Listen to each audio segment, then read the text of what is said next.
not there yet. There we are. Now we are. So now I have to reach over,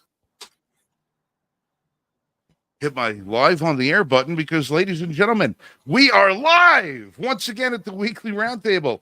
Thank you for joining us this week. I'm one of your hosts, Frank Range Report Johnson, co-founder of the Liberty First Foundation.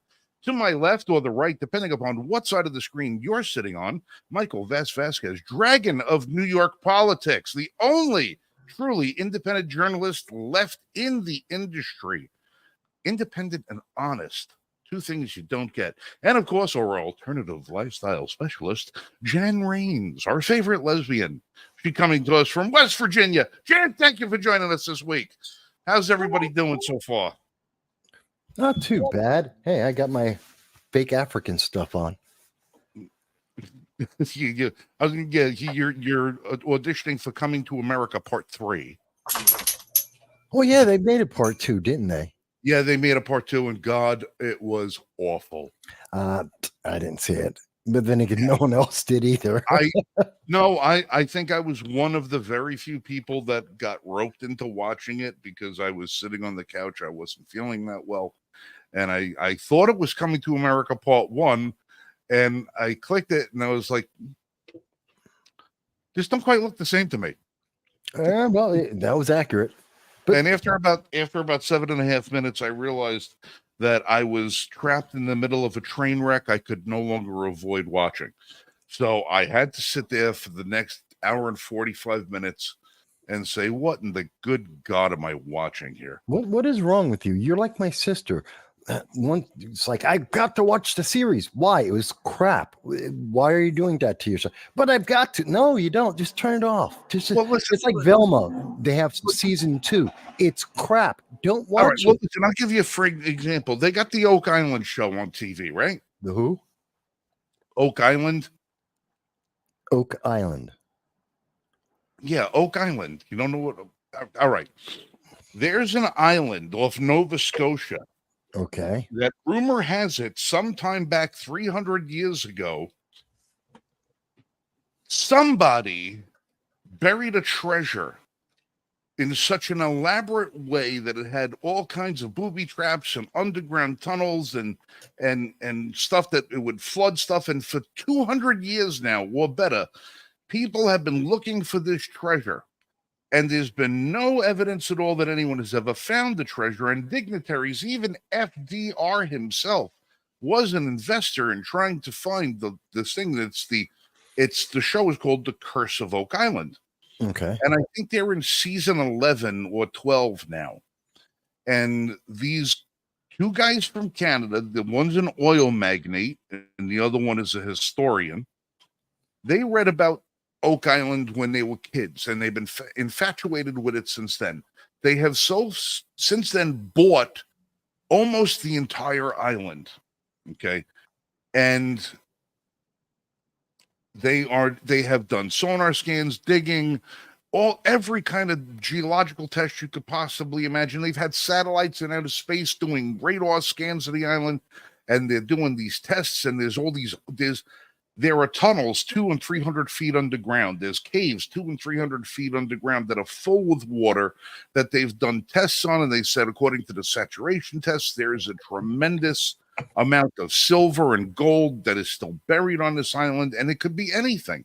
They're saying that speculation everywhere from it's the lost Ark of the Covenant to it's the treasures of the Second Temple of Israel. You know what this sounds like to me? Geraldo Rivera going into Al Capone's vault. No, well, here's the thing, though. Which wasn't a big thing, by the way, folks. Geraldo didn't find a damn thing. No. All right? But when these guys do, like, core drilling, like they do for wells, right? They drill a core, and they go down 300 feet. And they pull up giant chunks of oak wood that is carbon dated to 3,000 and 4,000 years old. That wood didn't get 300 feet underground by itself. It's physically impossible for it to have done so. It had to be placed there for a reason. And they've done all these tests and they've done all these scans, and they have a complete 3-dimensional map of everything that happened underground. And they ain't found shit yet. They Okay. just keep finding all the evidence of something happening there. Like there's drainage tunnels from the ocean, that there were tunnels dug thousands of feet laterally going down at like a 15-degree angle till it gets to this shaft, so that the shaft would be full of water. They were set for booby traps. They have all these shafts. How'd these shafts get there? There's evidence in there. There's material that carbon dates 500 years, 700 years, 1200 years. There's all kinds of evidence all over the place, but they still ain't found the treasure. But If they you, keep finding wood. see, but all you need to do is give Joe Biden some B12, catch him on a good morning, and ask him. He's old enough; he'll know. Well, yeah, he might say, yeah. Well, I remember being aboard Blackbeard's ship when we buried that treasure. Probably. Because that's another theory. They think it might also be Blackbeard's treasure. But I've been reading about Oak Island since I was a little kid, because I was always fascinated with mysteries and whodunits and stuff like that. And I've been reading about the history of Oak Island for since I was a little kid. I mean, 6, 7 years old. I remember I had an Oak Island coloring book, based on the history of it. So I keep looking at this show and I'm rooting for these guys. I'm like, they have spent tens of millions of dollars excavating every inch of this thing. And I'm like, dude, please find something. Not because I want to see the treasure. I just want to know that it's true. I just want some confirmation to say, you know what? 1,000 years ago, these people came to an island when they said that nobody was inhabiting North America at the time. And they did a feat of engineering so impressive that it rivals, what you find in Rome. Because if you look at some of the construction methods they use, very similar. I just want to see that. I always love the fact that we don't know. History is not definitive. It's the history of the winner. It's the story of the winner. Right. Everything that we know about history is through the eyes of one person or one party. I love when history upends itself and you find out that what you think was true was not. That maybe this guy didn't discover something. Maybe somebody did it years before. I look at things like the Antikythera mechanism that was found in the waters of the Mediterranean. Yeah. And this thing is just as complicated as a modern day wristwatch. Yeah. How was this thing made 2,500 years ago? I love the mystery because it just shows you how amazing the human brain is, that cultures could come up with this. I love seeing that kind of thing. See, but sometimes the mystery is better than the fact. And I'll give you a great example. The bringing it all around to, the subject of the show. We have all the promises of socialism. We have all the promises of the progressives, how wonderful everything will be. Now we have Bidenomics, and unemployment is up to 3.9%. The national debt has increased. We're about to hit $35 trillion in debt. We are inflating ourselves. They're finally coming out, something I've been saying on this show for 2 years now, stagflation. Oh, who's shocked? Not me. I've been saying this since August of 2022. So we're starting. So the mystery of the promise that, if we just give the government more control, if we just obey without any questions, things will be great and we will get everything we want. And then we get the reality, Biden, 4 years, and there isn't anyone in America who is happy and satisfied. There's no one in the globe that is happy and satisfied, because now we have the promise, the mystery. Could they have finally cracked it? Will the progressives get it right? And the answer is no, of course not. So, sometimes the mystery is better. Well, that's because Donald Trump keeps stopping it.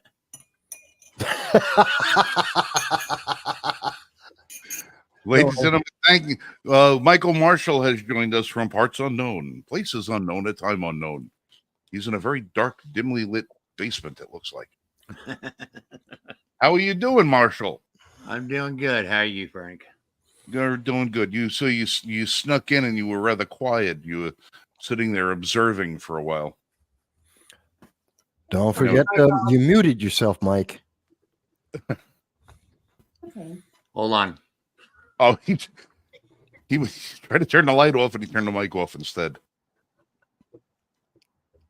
And Well, he did it I again. just want to say that Okay, now we got things set. I got to go see Frank this week, Yes. and I tell you, he's a big teddy bear. Don't Nah, let him fool you. He's a No. gentle giant. not really. Well, listen, my gentleness is just about to expire. You remember my gun fiasco from last week? Oh, yeah. Yeah. All right. It just keeps getting worse. it just keeps getting worse. All right. So just so everybody knows, Jan's roommate Sue had a rifle that she wanted to get rid of, and I gave her some information on it, and I agreed that I would acquire the rifle. And it's Jan, so I don't care. Whatever. When it gets here, it gets here. Not a big deal. I know who Jan is. I know what I'm getting anywhere. Jan and Sue made a special trip down to North Carolina this weekend to drop that rifle off to me, along with a little handheld crossbow that now I have arrows somewhere in my backyard that I have to go find with the metal detector. I can't aim that thing worth the damn. In any event, the company finally got my guns back to the original FFL so they could ship them out to me. Right. And I'm shipping out on Monday, the day that Jan stopped at the house here. They emailed me a copy of the receipt, the tracking number, all the rest of that stuff. Guns are supposed to be at my FFL yesterday, Thursday. Delivery time, 9 p.m. The FFL closes at 8. So the gun get from the distribution center that they sat in for a day over to my FFL at 9 o'clock. There's somebody to take the guns. So what do they got to do? They're going to take the guns back and bring them over to the distribution center again, where they now sit overnight. Next morning comes, they put them on a truck, schedule them for delivery again at 9 o'clock at night.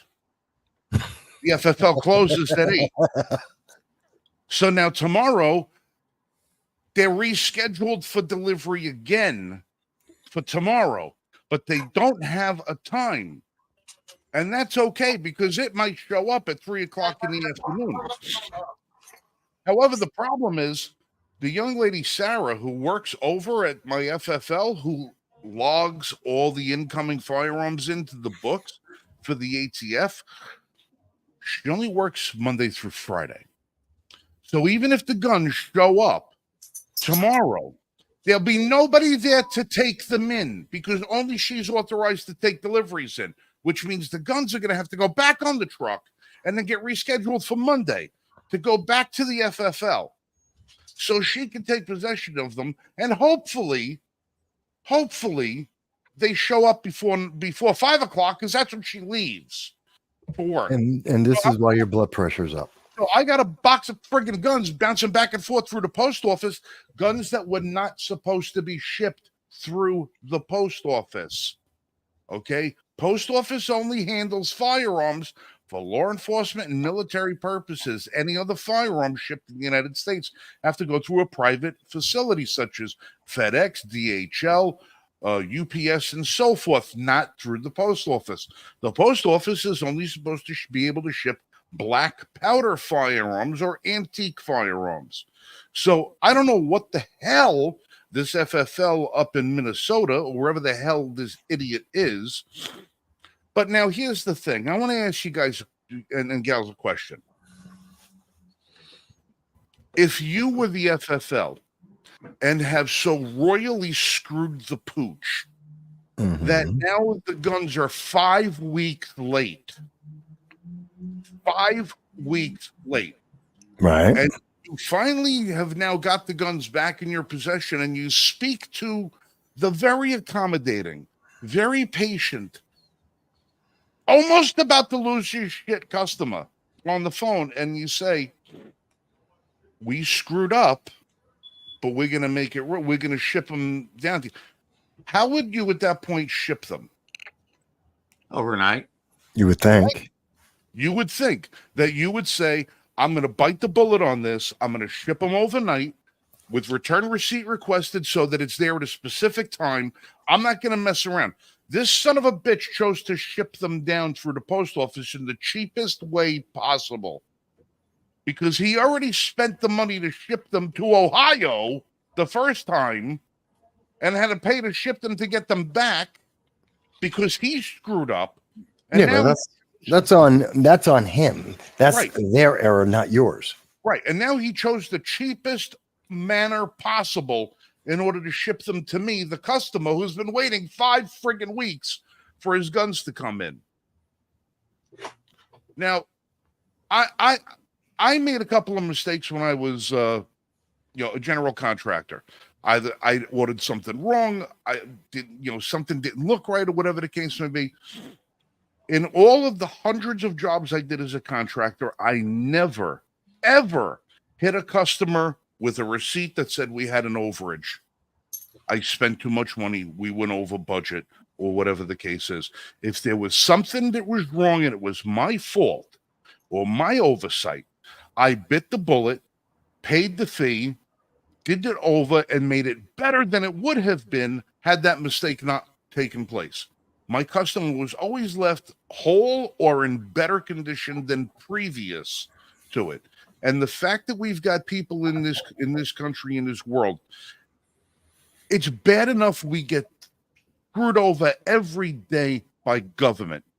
When you have small businesses in this country, and this country is founded, our whole economic system is based on the small enterprise, on small businesses. When you have small businesses that screw shit up and then screw the customer on top of it, you're doing a disservice to everybody in the industry. Not only the gun industry, every industry, because it makes people reluctant to make any kind of deal with anybody that they don't know. People don't want to create new business with people that they don't know. Why is it hard to get new customers? Because people don't trust anybody. Why don't people trust anybody? Because a piece of shit like this guy in the FFL has no regard to what somebody else is inconvenienced, so long as he can minimize his loss on his screw up. It's accountability, and we have none of it in this country anymore. None of it. That's why our campuses look the way they do right now. Well, And that's my update for my friggin' guns. So I might get them sometime in September. The way it's going, yeah. Go ahead, Jan. It's ridiculous that, most the post office or any of these other UPS, they know what time businesses close. So, why is the post office, who usually delivers mail between a certain time and a certain time, delivering after that time? I couldn't understand that either. I'm looking at the tracking information, and then here's the funny thing about the UPS. They got this thing on the tracking thing that says get more out of UPS tracking out of USPS tracking with USPS Tracking Plus. United States Postal Service Tracking Plus is a service that you can pay $5 more a month for so that you can better track the packages that they lose. Yeah. It'll give you updates. They will send you pictures of your package where it is, except they're not where they're supposed to be. Yeah, well, that's always useless. Why are they taking time? I got a solution, Frank. They're gonna now send me pictures of my package. Tell me, oh, your package is here. Look, we know where your package is. Yeah, but it's not at my house. I got a solution, Frank. Pony Express? No, identify as a cicada. Just start screaming. Yeah, that would do it. That would be one way. And since it's firearms, but then that gets into a whole other thing because it's firearms. The ATF can jump in at that point. Here's the kicker. I called ATF. And said, hey, listen, I'm not dropping any names, but this is something I got going on. I got to answer a couple of questions. Can anybody get back to me? Wait a minute. You said that you reached out to them early last week. So it's a week and a half at least at this point. have not heard a friggin' thing. And I left them my phone number. Please call back to me. Please call me back. I wasn't going to name the name of the auction house. I wasn't going to give them the name of the FFL. I wasn't going to tell them what or how many I bought of what I bought. I just wanted to say, in this situation, what do I do? That's what I want to know. Should I contact Postal Service Police? Is this something that you should get involved with? If I don't receive my firearms, how do those firearms get reported missing? Because who's going to give you the serial numbers? Because that's all got to be documented now. And because now that they're sent and they're in the possession of somebody who's not an FFL, the federal government is not an FFL. That's why they're not supposed to take possession of the firearms through the post office. No, I understand. They can't, right. Not a single phone call back from them, which is another example of we will pass every goddamn law under the sun, bend every rule under the sun, make every rule behind closed doors that we'll ever make, but we'll only enforce them when it's convenient for us or when we find somebody who goes against our tenants that we could abuse. Otherwise, who gives a shit? Yeah, it's government abuse. And this is a great example of that abuse where, gun control, it's supposed to make you so much better. This is what the ATF is for. Literally, this is what the ATF is there to try and take care of.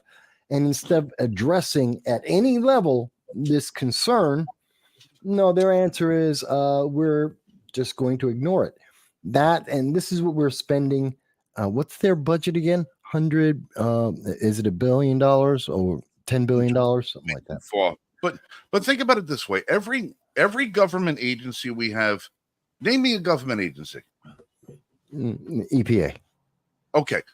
They're supposed to be out there to encourage that we have good environmental protection. They want to make sure the environment is good. They want to make sure we're following rules. Education. They're there to promote education. They want to make sure that everybody thinks they're getting commerce. They want to make sure that the rule that commerce flows, smoothly and equitably, and everybody's fit. Well, I know. That's what they're supposed to do. That's not what they do. No, they put up roadblocks to make it more difficult. But it was like, even the agencies that make jobs more difficult for people to do, like commerce, fish and game, and all the rest of that stuff with all the regulations they put, like FDA, they put all these regulations, but they're still there to promote these things in a way to say that they're supposed to make them better. ATF is the only thing that we have in government who's specifically designed to repeal what they're designed to protect. Every one of those. I get it. I get what you're saying. Every one of those government organizations is designed to promote a healthier environment for what that organization is supposed to be overseeing, whether it's commerce, environment, education, infrastructure. They're all supposed to make sure things get better. ATF is the only one of these government bureaucracies whose sole purpose is out there to purposefully destroy the thing that it's supposed to oversee and make better.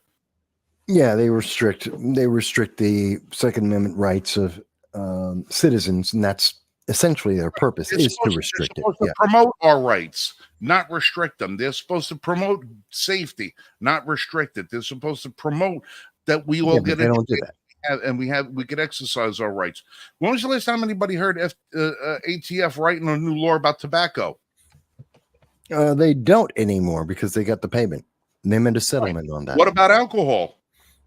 We don't hear them making booze busts anymore. There's still the Appalachians are still full of moonshiners. Yeah, they're still running around all over the place. You don't see them doing it. There's a freaking TV show on Discovery about them. Yeah, and they're putting the moonshiner shows you where he sells his stuff. He shows you where he lives, shows you where he keeps his shit. Did he get arrested? Nope. But some guy from Brooklyn decides he's going to 3D print a couple of guns. He goes to jail.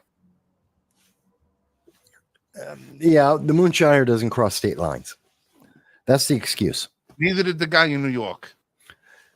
I can only tell I'm not saying that any of it's good. I tell you what the excuse is because that's the excuse they've given. But they got problems. I mean, and they're not the only ones who have these problems. I mean, Well, the White House has huge problems. Do you see who hosted the White House press briefing? the briefing Yeah. Oh yeah, today? yeah. No. They brought in Han Solo's sidekick. What? Mark Hamill. Yeah, they brought in What? the Luke Skywalker. Why?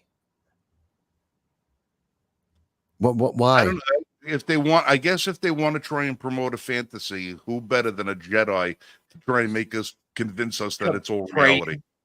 To praise Biden. This is Why not the else? economy you were looking for. Wait a minute. Look, I don't care that Mark Hamill's a Democrat or a crazy Democrat at that. I don't care if he's progressive. actually don't care.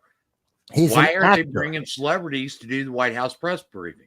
Because this is about entertainment now. They have full on just admitted that this is all about a show. It is meant to distract and entertain rather than inform. There is no reason why any actor, I don't care who the actor is, should be handling any portion of the United States press briefing. Well, listen, this has got Barry's hand all over it. Yeah. Well, they never Because have. Barry was the entertainment president. He was the one that had to insist that the White House was full of every who's who whore from Hollywood, to go over there and entertain and kiss the ring. But even Obama didn't have a celebrity host the White House press briefing. No, I think a couple of them graced the podium over the years. I don't know if they took the questions, but I know that there had to be a couple of them that came in there to spread the propaganda. But not for the U.S. press briefing, that for the White House. They've been there for other departments. Matthew McConaughey went in and he was talking about gun control, which is stupid because It's the authority. But he was there. Okay, I get that. But that's a lower level of government. It is a different department. We're talking about the press briefing where we have supposedly the major news media organizations of the world trying to find out the sense and intent of the United States government on issues that affect every nation, every economy, every aspect of freedom and liberty in the world, as we are in massive conflict in 2/3 of the world. We have the Ukraine-Russia war, which has massive impact on other countries, as well as the Middle East, which is having massive impact on multiple countries. We have ISIS that has been released and resurging. And we have massive problems with China and the Philippines, and therefore threatening Taiwan, Japan, South Korea. We have massive, 2/3 of the world is in massive conflict, and they're wasting everyone's time having Mark Hamill, an actor, a voice actor, do what?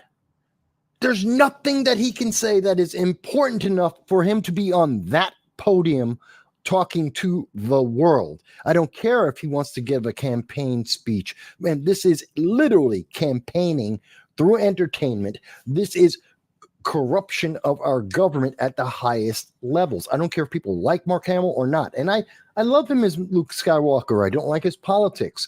But there is no reason. That's like saying, you know what? If they ask me to go up and just be a guest speaker at the White House at the press briefing, I tell them no. It's not because I don't have 18 years of political experience and doing this on a regular basis. I'm not the appropriate person. That's not what they hired me. I'm not hired for that. That's not my job. Well, oh my God, there's so many levels of problems with this. Go ahead. Corinne John Perez will just walk out anyway right after you ask a question.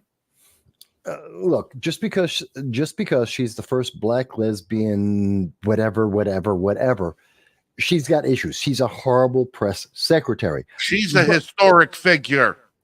She's historically bad. Yes, she is. But that is not an excuse to say, okay, well, she's so miserable at this job. She is the living embodiment of Velma as a human being. And instead of replacing her, which they should absolutely have done years ago, no, instead we're going to have Mark Hamill show up. I'm sorry. You didn't hit the bottom of the barrel. You started digging under it. Well, this was a twofold swipe at Trump too, because Hamill's going to come out and he's going to badmouth Trump, number one. But this is also the White House saying, not only can we, instead of using the White House daily briefing as a means of conveying to the people what's happening in the country, we're going to use it as a campaign event. Mm-hmm. And not only use it as a campaign event, we're going to bring in a celebrity, a B-lister, as he is right now anyway, while Donald Trump is not even allowed to open his mouth because he's got a gag order on him. Yeah. Well, and Biden makes fun of that fact when he's doing his speeches, campaign speeches. I've heard several times him make the statement, well, while my opponent is busy, or, it's just ridiculous. Yeah, he's busy because they're trying to find a way to minimize him. Go ahead. This is how bad the press briefings are getting to be. Okay. This is a serious question that was asked. And you can play the audio on this because there's no copy. Everybody. I just have a couple things at the top, and then we'll get going. On May 7th, the president will travel to Capitol Hill to deliver the keynote address at the U.S. Holocaust Memorial Museum's annual Days of Remembrance ceremony. During the Days of Remembrance, we remember and mourn the 6 million Jews who were systematically murdered by the Nazis and their collaborators during World War II. The president will also discuss our moral duty to combat the rising scourge of anti-Semitism and the Biden-Harris administration's work to implementing the first ever national strategy to counter anti-Semitism. I think I got the wrong clip. Okay, because they are a complete failure. You're going to show the ones that I'm typically used to watching. Is she has asked a question, and it's I'm going to be very frank when I answer this question, and I'm going to answer it with the answer. She didn't even do that. Talk to She the literally DOJ got or the White asked the House. question. She literally got asked the question just as the reporter stopped talking, or while the reporter was asking the question, she stormed out. Yeah, that happens all the time. She does that often. She's done that to Achebe, Simon Achebe, who is the African News. She does that to Peter Doocy, who's with Fox News. If she doesn't like the news organization, or more importantly, if they're asking a question that actually requires a significant and serious answer that will make the Biden-Harris administration look bad, she doesn't answer it. And that's kind of like, did you guys see this week? What was it, 2 days ago? Joe Biden came out and he made his first and only statement about the college, the protests at the pro-Hamas protests at colleges across America. We're talking about Columbia. We're talking about Binghamton University, UCLA, and the arrests that are going on, which all of this. So this process started back on December 12th when Harvard and University of Pennsylvania and MIT, their presidents were before Congress. Just to remind people, this is December 12th of 2023. They sat in front of Congress and they were asked, do your colleges support genocide? Not one of them came up with the answer no, which should have been very simple. Not one of them were willing to say that their colleges denounce genocide, which their student bodies were supporting. Several organizations at each of the colleges have been putting out support for genocide as well as for Hamas, a terrorist organization, because of the Hamas-Israel war, which was started by Hamas killing civilians, including 34 Americans, 22 Americans taken as hostages, tortured, sexually abused, still being held to this day. Fast forward, that brings us to April 18th, when we started seeing at Columbia. This is after students were chased at Cooper Union, where we had Cornell University. Students actually admitted publicly, said they had joined and became members of Hamas, a terrorist organization, so they could intimidate their fellow students. We've had incidents where professors at several universities were admitted publicly on video and in front of large crowds and said, hey, they were excited by Hamas killing civilians on October 7th. So on April 18th, we had Columbia University. The students decided that they were going to create an autonomous zone, which by law at local, state, and federal level is illegal. It is a crime. It is actually an act of insurrection. And it violates, of course, the rules and regulations of the college, the contract they signed when they became students there. And so that was on the 18th. That inspired, theoretically, all of the other colleges that we've seen it now go to. Over 38 different colleges that we know of at this moment that are having encampments, autonomous zones spring up.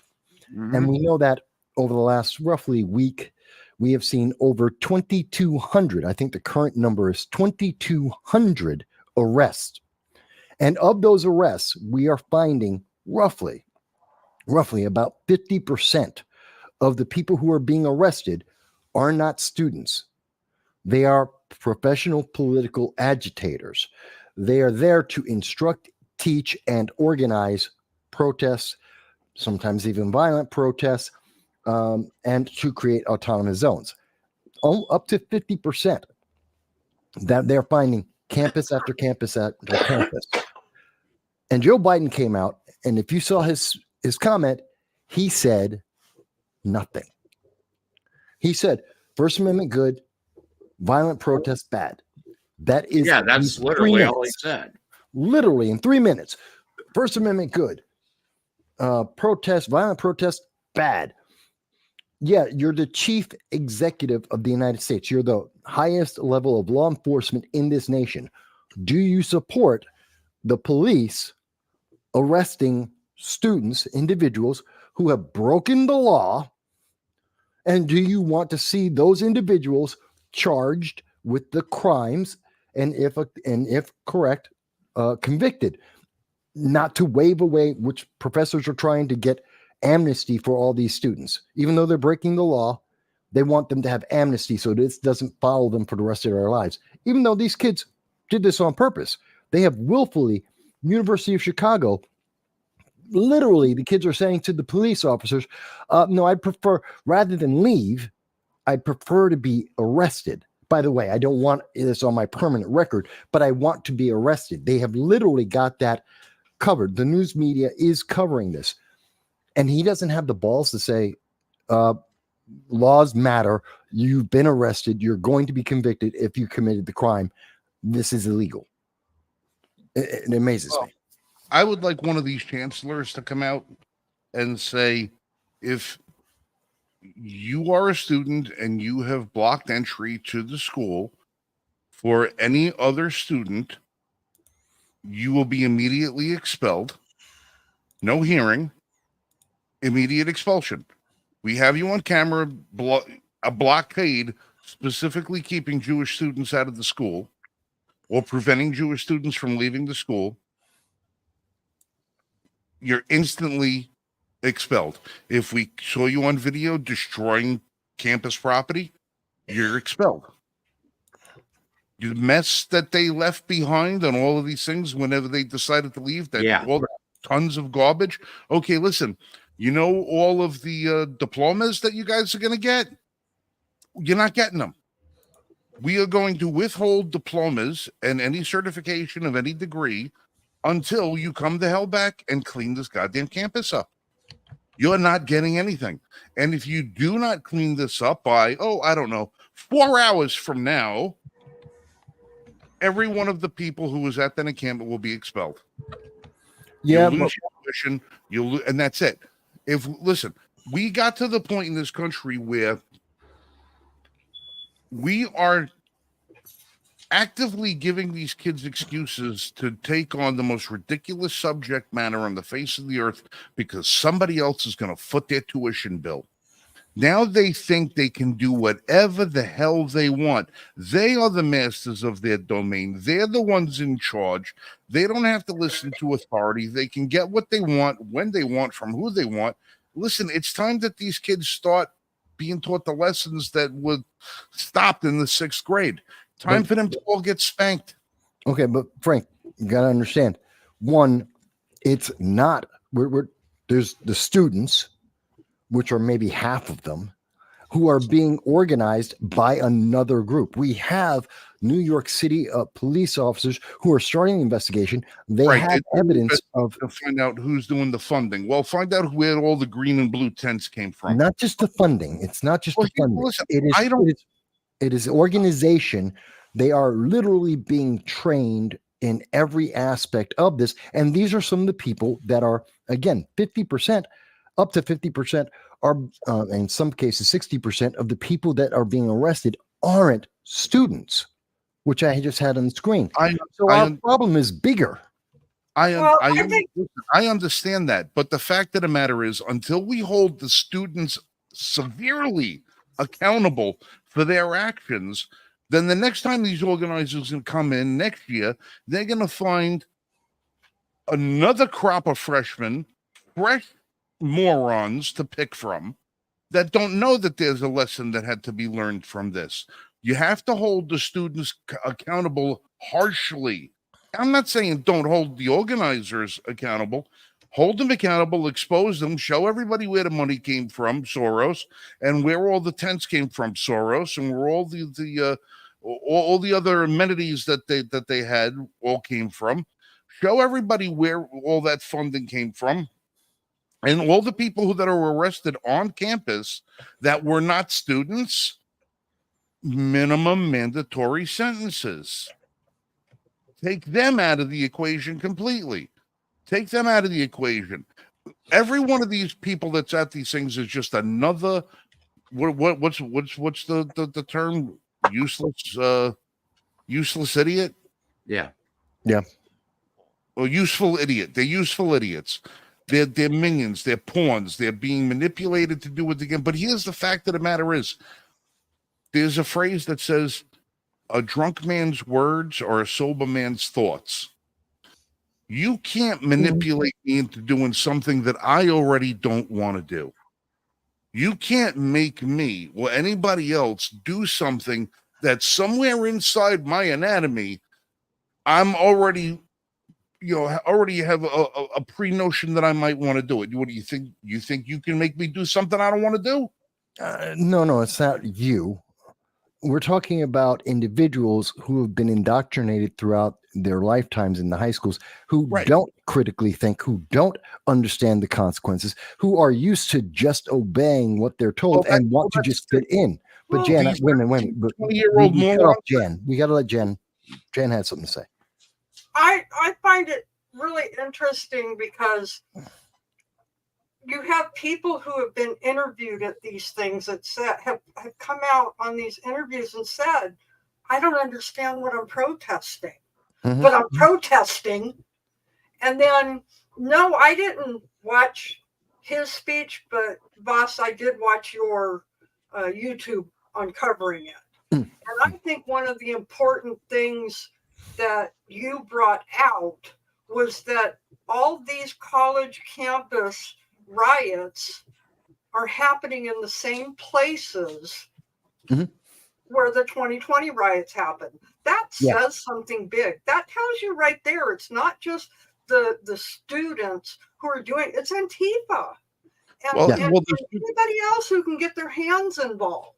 Well, the students who graduated in 2020 joined Antifa. They never left. They're now part of the radicals who were organizing it. It's a self-perpetuating cycle. That's why you need to hold the students accountable. You need to hold them accountable because otherwise they're going to just continue the cycle to take care of the next 4 years. That's why they get expelled. They got to get punished. No one's saying, or at least I'm not saying, that we don't hold the students accountable. Absolutely. They've been arrested.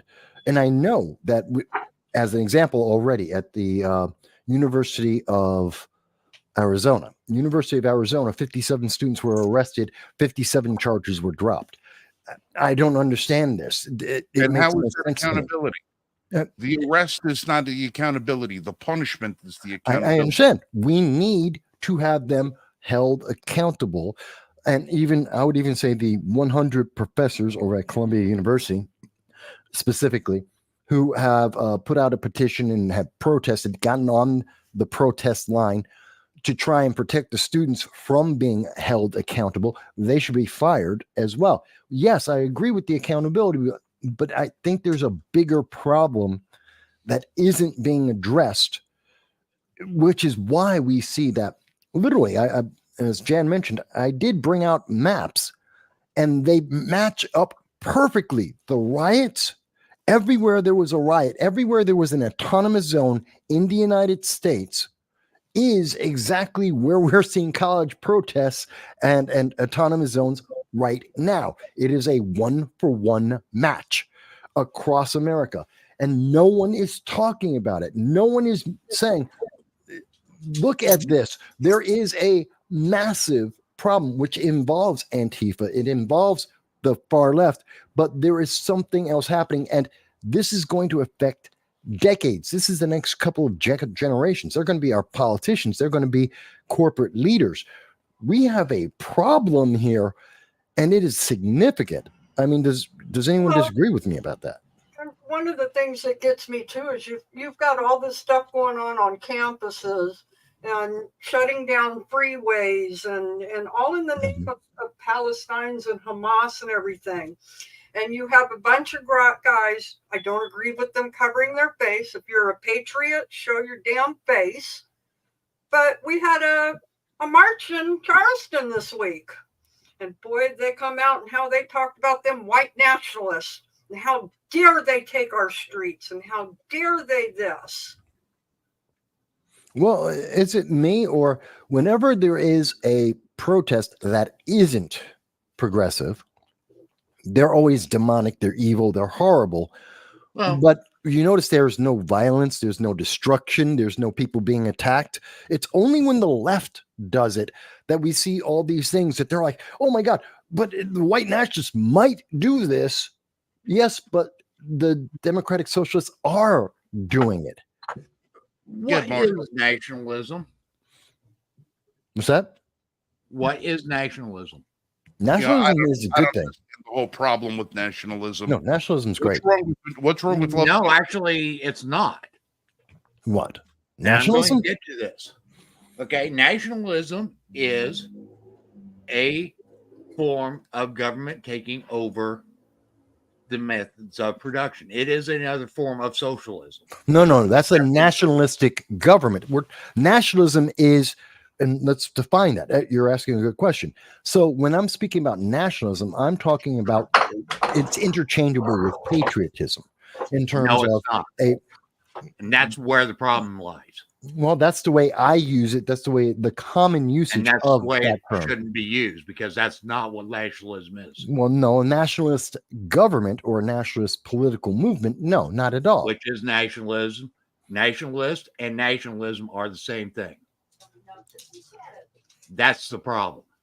I Well, understand you. I guess my biggest thing on it is if you're white, if you're right leaning, if you're this, we're white nationalists, we're xenophobic, we're homophobic, we're femphobic. That is what they are trying to make that be as the definition today. That is not the definition of nationalism. On the screen right there is the Oxford Dictionary definition of nationalism: identification with one's own nation and support for its interests, especially to the exclusion or detriment of the interests of other nations. That's that, and they're looking at that as being, that's what, if you consider yourself a nationalist, that is what you aspire. That's the definition. That's not a definition of the nationalist party, nationalist movement, nationalist philosophy. That's their definition of what the individual nationalist means. Right. It's identifying with one's own nation above and beyond anybody else. It would almost be the same thing as if you said isolationist. Isolationalist. You know, where you don't care about what the hell happens in Canada or Mexico, as long as it's north or south, keep your shit up there or down there. We'll just keep our stuff inside this water, and that's it. You know, I only care about this one. But It's anyway, different. I was getting to a point on this. Okay. Okay. Because Democrats keep calling out quote unquote nationalism, right? And white nationalism and so forth. But yet, Democrats are the only ones that are working to enact laws where the laws are based primarily at the national level, which is what nationalism is. Right. They have a nationalist movement, very much like the nationalist Democrats that we've seen around the world and historically. Yes, the progressive movement is a nationalist governmental movement. They have Absolutely.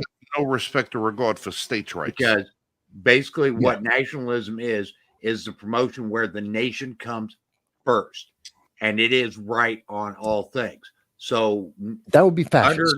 Under nationalism, states no longer have rights. Under nationalism, individuals no longer have I think rights. see, the word I would use in that case, and the way I've always understood it, is what you're speaking about is fascism, which is a form of nationalism. It's a little more extreme, but that's what I would identify as fascist, which is very much along the lines of what the progressives are promoting, a socialist fascist ideology, where the state has all the control. Everything is about the state. The state runs individual lives. Let's get this right, okay? Because, and this is critical, okay? Because when you say the state has control, okay, some people will misinterpret that as the state of New York. No. I mean government. I mean over the biggest. Right. In our government, it would that's be where we the need federal to say government. the nation instead of the state. I understand, but when I say the state, when I'm saying the state, that would be federal government at its top levels. That's right, and that's why we need to actually, because we have a unique situation here. Okay, right. Because we have sovereign states. Okay, each state is its actual own sovereign government. Right. Okay. No, which makes us very unique versus other countries because no individual state doesn't have. And that's where the push for nationalism, and this started back early in our country, believe it or not. The push for nationalism was a push to increase the national power over the states and take away a lot of the sovereignty that the states held. Well, my point was just that if you don't agree with anything the left says or does, then you're hateful as a mega. Well, see, that's the thing. They are trying to twist. They are trying to twist the definition of what nationalism is under guise that. Well, show a definition. Well, listen. Well, listen. How do you have gender affirming care?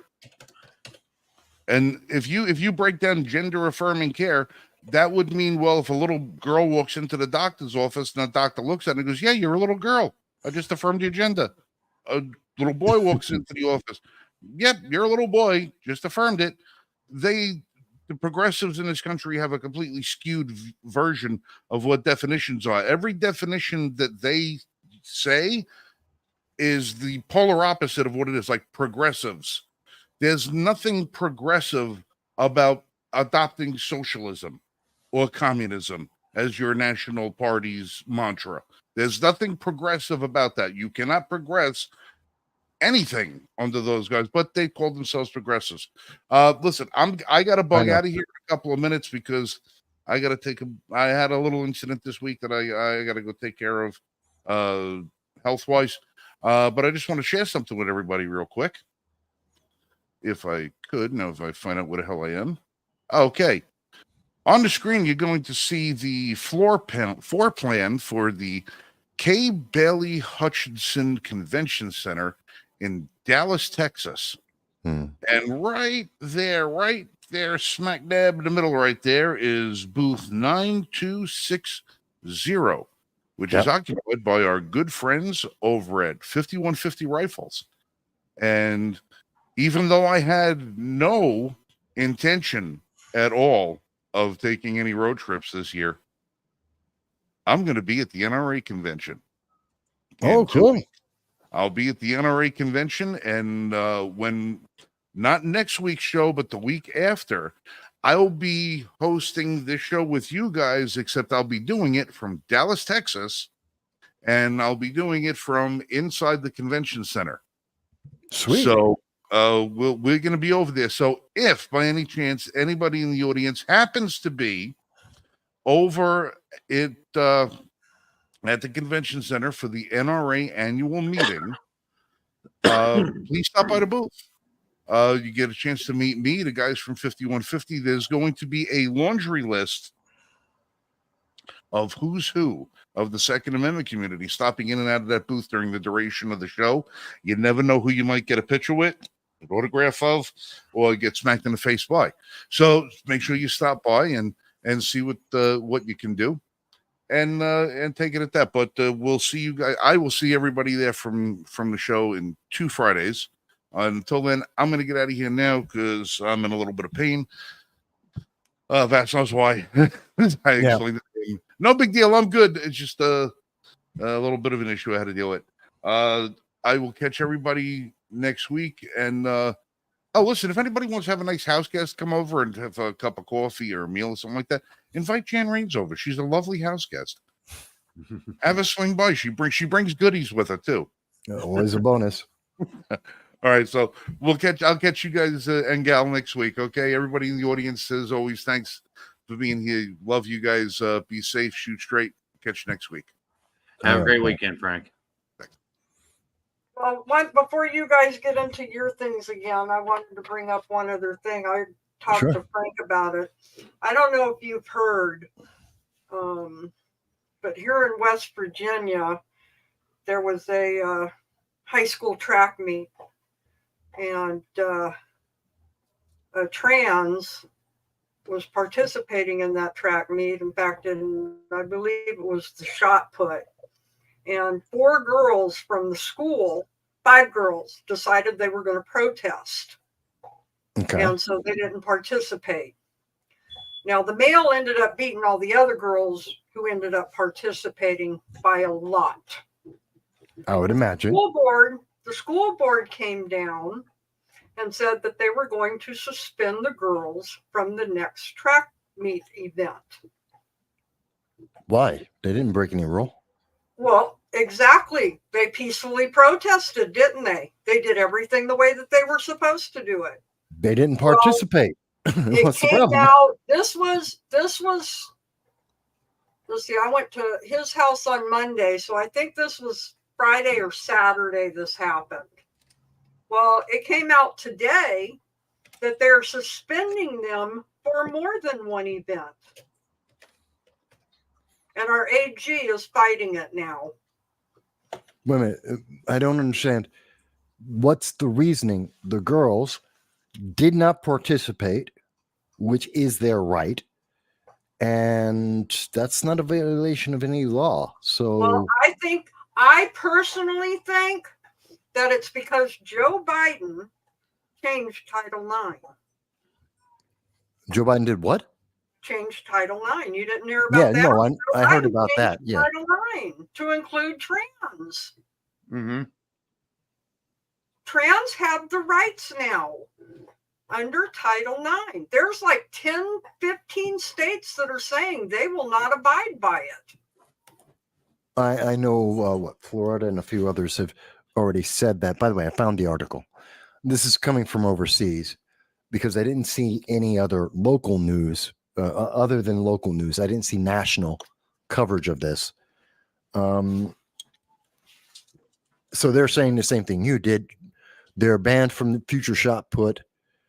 they refused to participate against a girl on the 18th, and there's a lawsuit against the school. So, no, I didn't see this. And again, this was something that was, you would think, was something that should be national.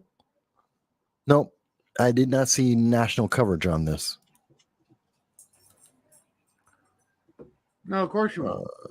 I stand corrected. Nope, there is an article from Newsweek yesterday. Well, And the New York- yesterday is probably the one that tells you that they've been banned from Future, not just one, but Future. Yeah, But but the yeah, problem is, and it's ridiculous because there are so many people that who gave Joe Biden the right to just go in and change Title IX? Title IX is about women and women only. It has nothing to do with the trans community. they should make a new title. If they want to include the trans community, make a new title. It's we see this in so many things. They're repurposing stuff that already exists to include their political ideology we had today. a huge discussion about that last week, about how this administration, various agents, 3-letter agencies, are making up definitions as they go, changing definitions as they go, adding definitions as they go, in violation of Article 1, okay, which specifically gives legislative authority to Congress and to Congress only. Yeah. And so when, as an example, last week we were talking about the FTC, the FCC, there's the ATF and the EPA, each and every one of these groups. And now what we're seeing here with Title IX, Congress didn't pass a new law. They didn't make an amendment to the law. You're just seeing an overreach of government at the federal level, the Biden administration, just saying, hey, we would prefer, and it would be good for our political ideology to just change the law because that's what they feel like it should be. That's not what America wants. It's not the way it's supposed to work. And this is also the reason why we get to see things like out of the arrests, 2,000 arrests, we're seeing hundreds upon hundreds excused. Just, the law doesn't apply to you. Just go back, do it again. It's crazy. Yeah, we still have J6 prisoners sitting in prison who haven't had any rights whatsoever. Yes, that's true. And Biden even went a step further again this week when he expanded Obamacare coverage to Dreamers. What? DACA, illegal. No, I missed that. Yeah. I saw that before we came on live. I did not see that, and I imagine they're trying to keep that really low key in the news because he doesn't have the power to do that. Or the fact that he's bringing refugees from Gaza over. No, that he actually can do. That there is an exclusion, and this That is he something can do. Yeah, he's done it. Presidents have done that in the past. Presidents have done that all the way along. Okay. Yeah. Carter is a great example of that with Iran during the crisis. Well, the Cuba deal we too. can't afford these people with all these illegals here. I'm for bringing refugees over. I remember Vietnam when they brought the Vietnam refugees over. One of my best friends in junior high. We sat there and she had her English Vietnamese dictionary, and that's how we talked to her until she fully learned English. Right. But we can't afford these people. Well, we could afford the ones that we are inviting and who have been vetted. Sure, we can. The 8 million other people who were not invited, who are not vetted, who broke the law. No, not them. They're the ones who are busting New York, Boston, LA, Chicago. They're breaking the infrastructure in the United States. They're the ones they shouldn't be here, and we shouldn't be giving them anything because they broke the law. And any reward for breaking the law only invites more people to do the same. But there is a difference between saying, if the president's saying, okay, using the powers that exist to make an exclusion to help more refugees go through the vetting process. Mind you, when he says, oh, I'm going to have more Palestinians or Haitians come into America under the refugee program, they still have to be vetted. That takes 18 months. That's the way it's supposed to happen. It's the rest of them that they just show up at our door. I'm sorry. Just because you showed up at my door doesn't mean I have a responsibility to take care of you. You're not my problem. And especially since you broke the law to show up at my door. Go back to your country. Although I agree with you, that's not what happened to the Afghan people. Yes, they put the Afghan people on military bases and stuff, but they didn't vet them for 18 months. They did actually. Before they released them into the public, they did. They had them on the military bases. I followed this, and I just want to make sure, because I did follow this quite a bit. They had them. Many of the individuals had prior vetting because they've been working with the United States. That was about roughly 40,000 out of the 60,000 that we brought in. But there were another roughly 18,000 that were not. They were restricted onto the military bases. They did get released at about 14 to 18 months. They were in groups, tranches, and that they did release them. The thing that no one noticed is when they released them into various communities, we started seeing assaults on women in those communities, most notably in Wisconsin and Minnesota. That's something that the mainstream news media didn't cover, that as they integrated them into America, women started getting assaults in those same communities. But they did, but I do have to say they did give them the vetting. I think they could have done a better job, obviously, but they did do it. So, I mean, give them the credit for what they did. We need to get back to the point with any refugee that comes to this country. If you want to come to this country, you learn to live under our laws. Yes. Which is what our Constitution states. You become an American. And being an American means you follow our laws. You follow our Constitution. You don't wave your own flag above our flag. You don't take down our flag to put your flag up. Yeah, due respect for the nation that's taking you in. You had nowhere else to go. Your home's been burned down. You've been threatened with your life. We were kind enough to take you in and say, we will help you rebuild your life, live your life. And they turn around and disrespect us. They insult us, destroying our flag, telling us how we should run our country, that we need to get rid of our laws don't apply to them, that we should change our country to be like their country. Well, if your country was so damn great, why did you have to leave? I'm sorry. You know what? Due respect. You're in my country. These are the rules. You don't like it? There are 190 other countries in the world. Go to one of them. See how they treat you. Well, I saw somebody say, getting back to the protesters and everything. Yeah. That if you're out there protesting and you're doing wrong because it's not a peaceful protest, if you are not a citizen of this country, you should automatically be deported. Yes. Well, first of all, if they're not authorized to be in the United States, they should be deported, period. Full stop. Doesn't matter where they are. Deport them. If they're at a college, which I don't know how they got into the college because they need documents to get into the college, which means they forged something, which means they've committed yet another crime. Once identified, they've committed even more criminal acts. Deport them. I agree with that. They're committing acts of violence. Deport them. Even more so. I agree with that.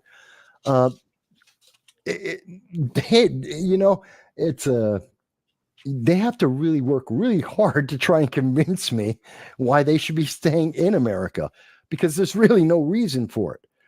And especially if we look at what's going on in our colleges, which is, these organizations that are being identified by police are literally trying to organize insurgencies in our country. They are promoting autonomous zones. They're disrespecting our flag.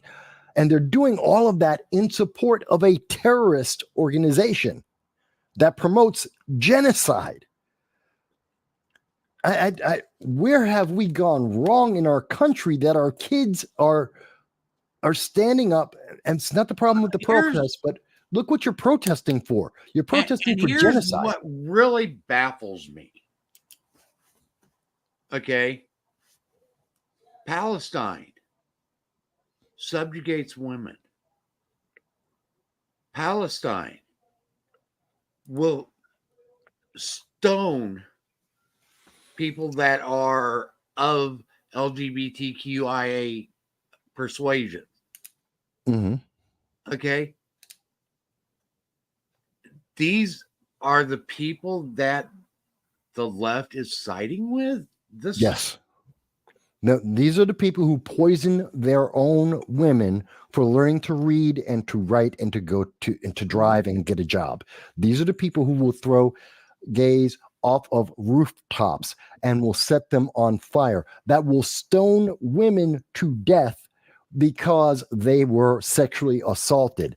This is who they are supporting. These are people who literally have written down and have publicly stated for years, for decades now, that they are trying to commit genocide, and this is who they are supporting. Yeah. I'm not saying they don't have a right to do it. Sure they do. Yeah, But that's a topic that's really going around on the right of the gay community right now, is how can all these women and these LGBT, I say LGB, right, that's all I'll ever say, right. how all these LGB are standing up there and trying to, protest America and the Israels and everybody else in favor of them. When if you were in their country, you'd be dead. Yes, with quickness. With a quickness, they kill every. It's because the left has this incredible ability to compartmentalize and to not consider anything.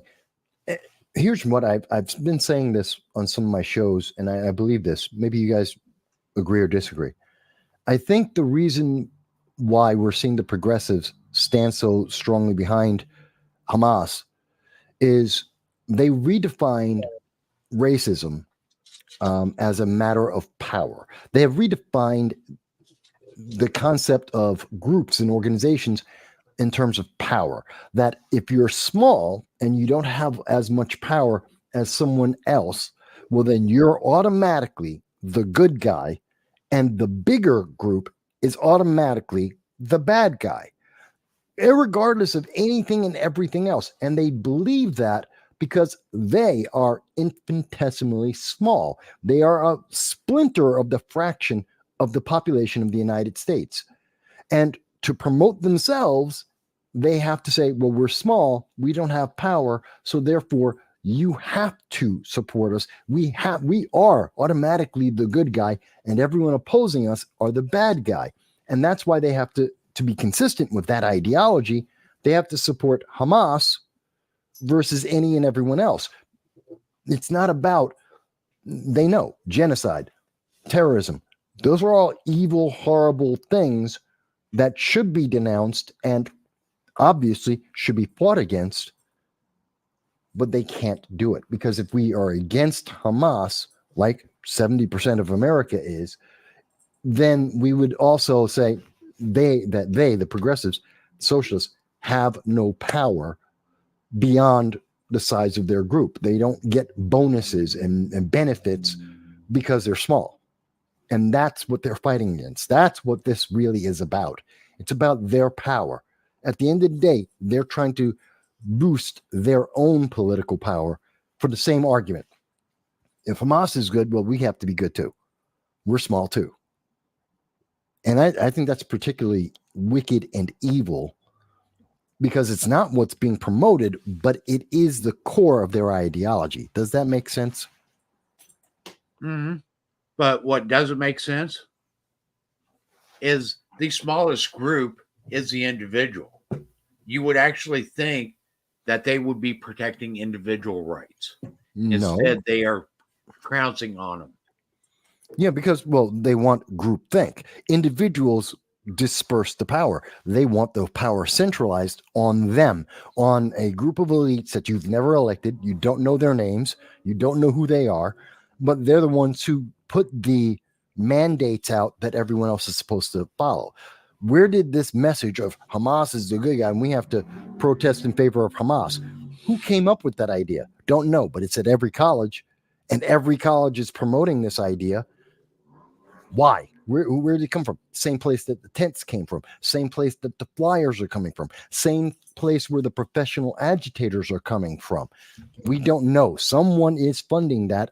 And now we have multiple law enforcement agencies are all finding the evidence of a large organization funding and coordinating all of this, which is why we see all the same tents, why we see the same printed documents, why we see the same types of people making the same speeches flying around this nation.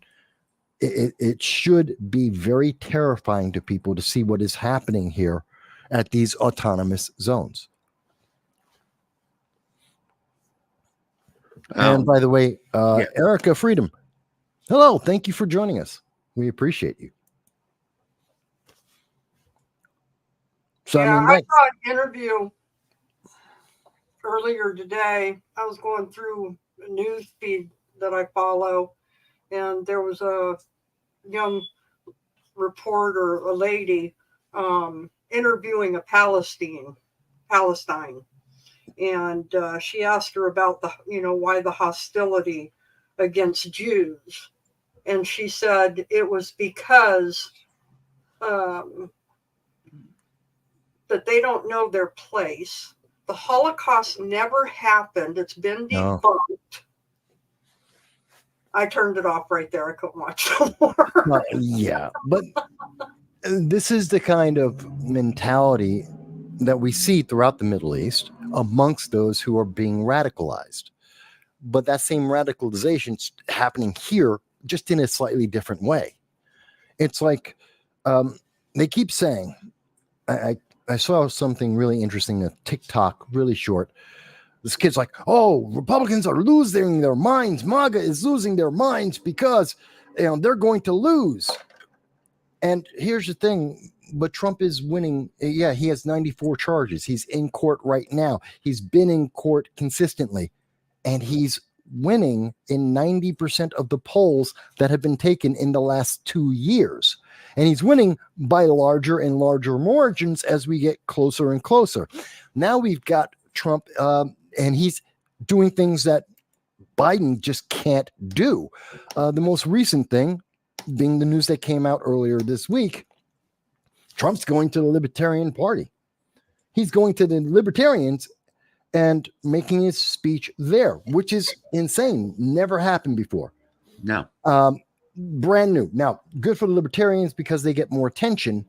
Bad for the Libertarians because he's going right up against, he's literally trying to steal votes from their candidate at their own national convention.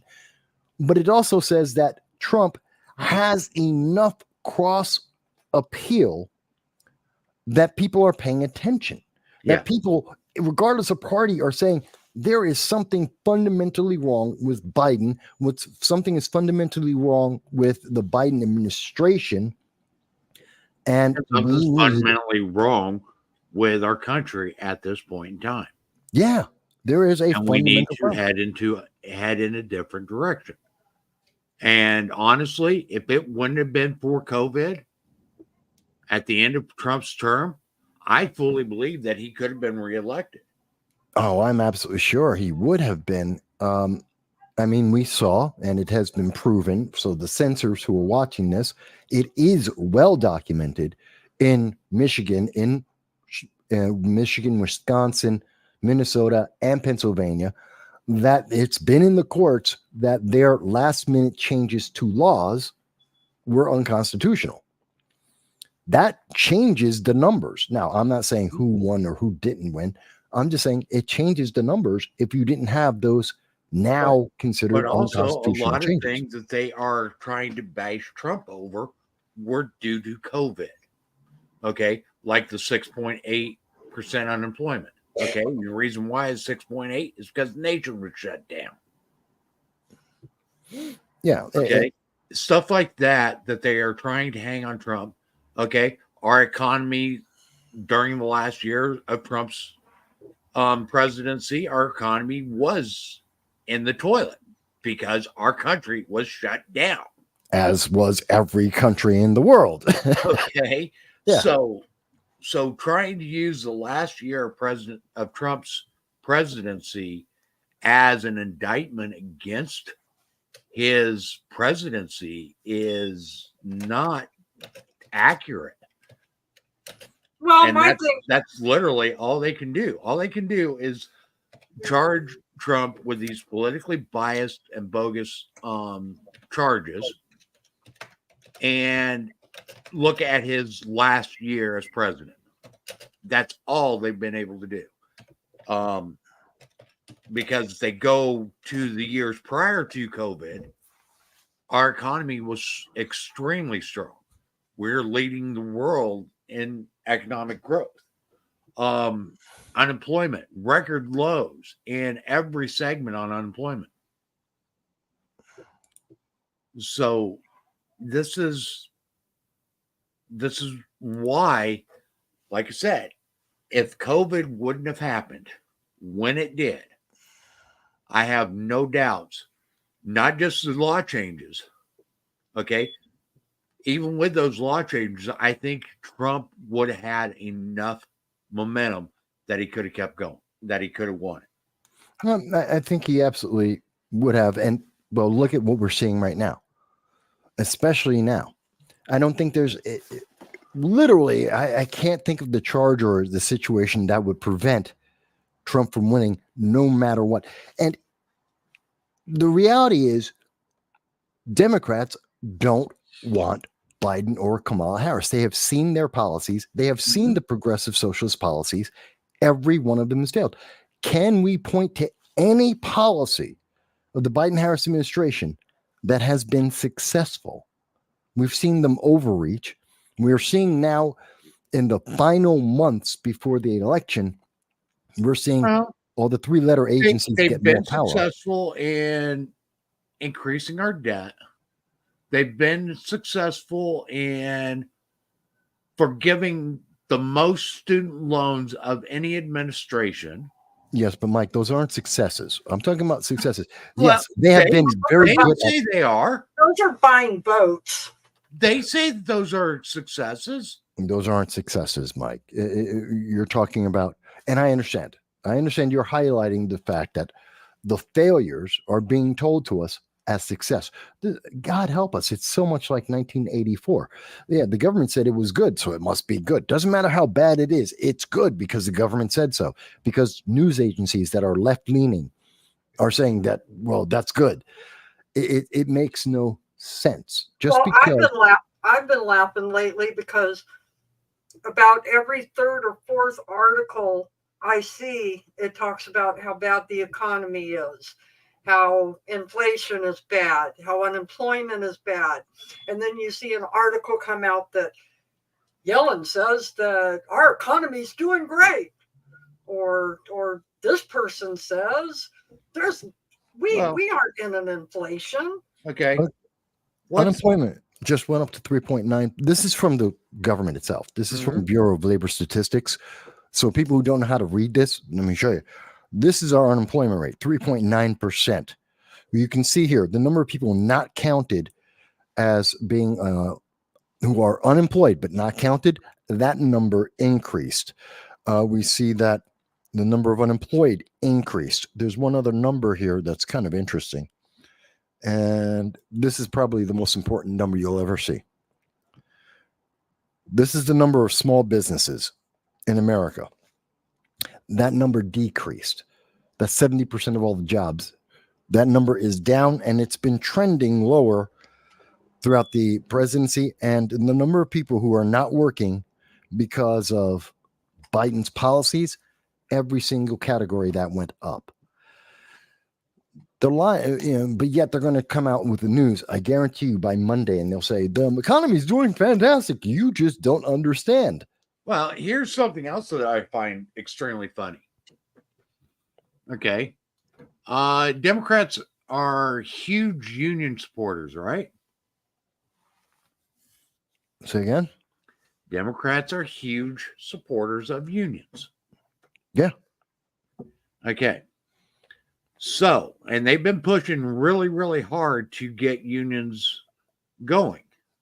What's really funny is they are managing in some areas to get some unions going. In fact, today I saw that an auto plant down Volkswagen down in Tennessee has decided to go union. Mm-hmm. But here's Isn't the that funny thing. Aren't New they Jersey, Yeah. an auto plant in New Jersey decided to decertify its union. Yeah, but aren't the In other new words, they got unions? rid of it. But aren't the new unions, like in North Carolina? I know they were actually hiring illegal aliens from New York City to That join the is union. a big part of it. Another thing on these unions is if you, no matter how you look at the numbers, okay, even this year, union numbers continue to decline, even though they have all these big so-called unions starting up, Starbucks starting up, et cetera, et cetera, et cetera, right? Mm-hmm. But union numbers continue to plummet. They've been going down since the early 60s, pretty steadily. Well, because unions actually achieved the goal that they were created for in the 1930s, which was to improve the workplace and to benefit the workers. They did it. They won. It's kind of like in the 1980s with race relations.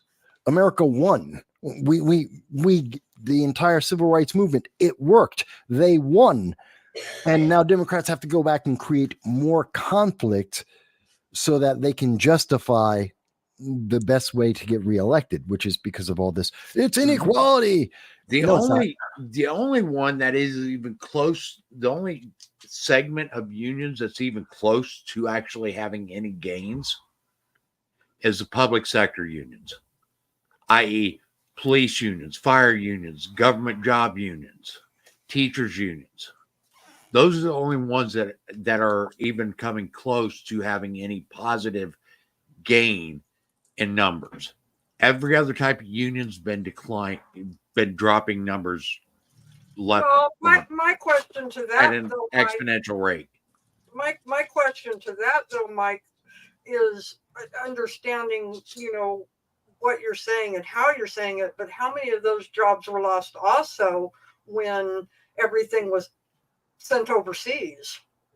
Well, there's a huge part of jobs sent overseas. And yeah, that was a big part of it.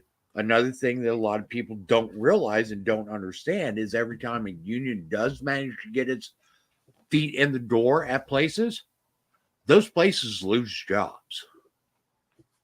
And not an insignificant amount of jobs. Generally, their workforce is generally cut by half.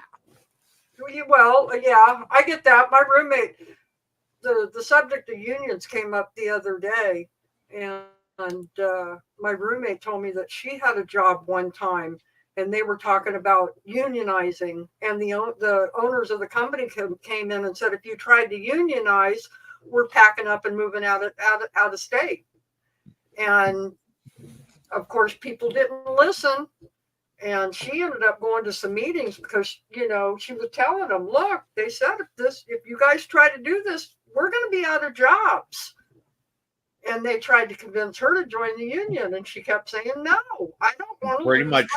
Pretty much every time a union is successful, jobs are lost. And typically it's right around about 50%. Yeah, well, Well, that's it's what kind happened. They heard that they were talking union, and the job said, "Up, see ya."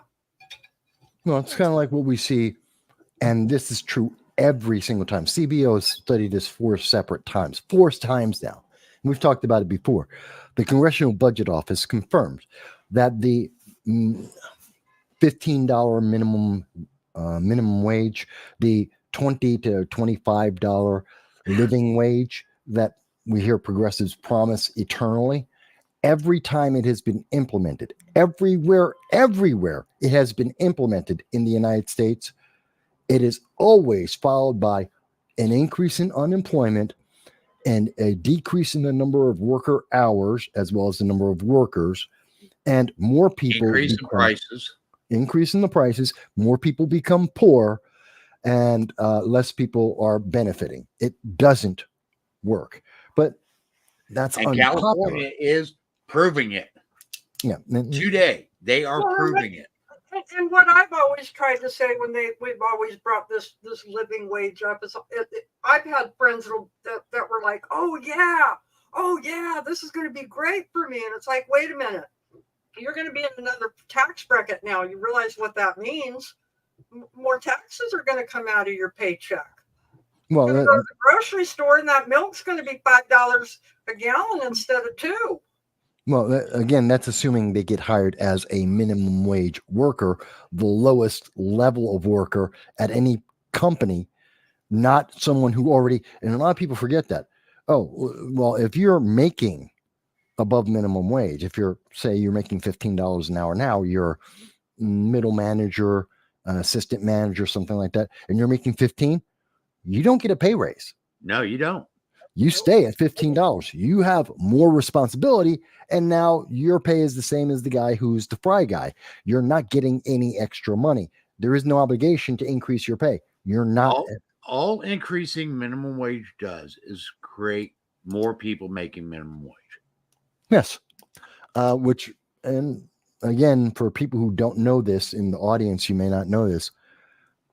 The big secret that all the media and all the people calling for minimum wage increases, only 3% of the nation at the maximum in the highest years, 3% of the nation make minimum wage.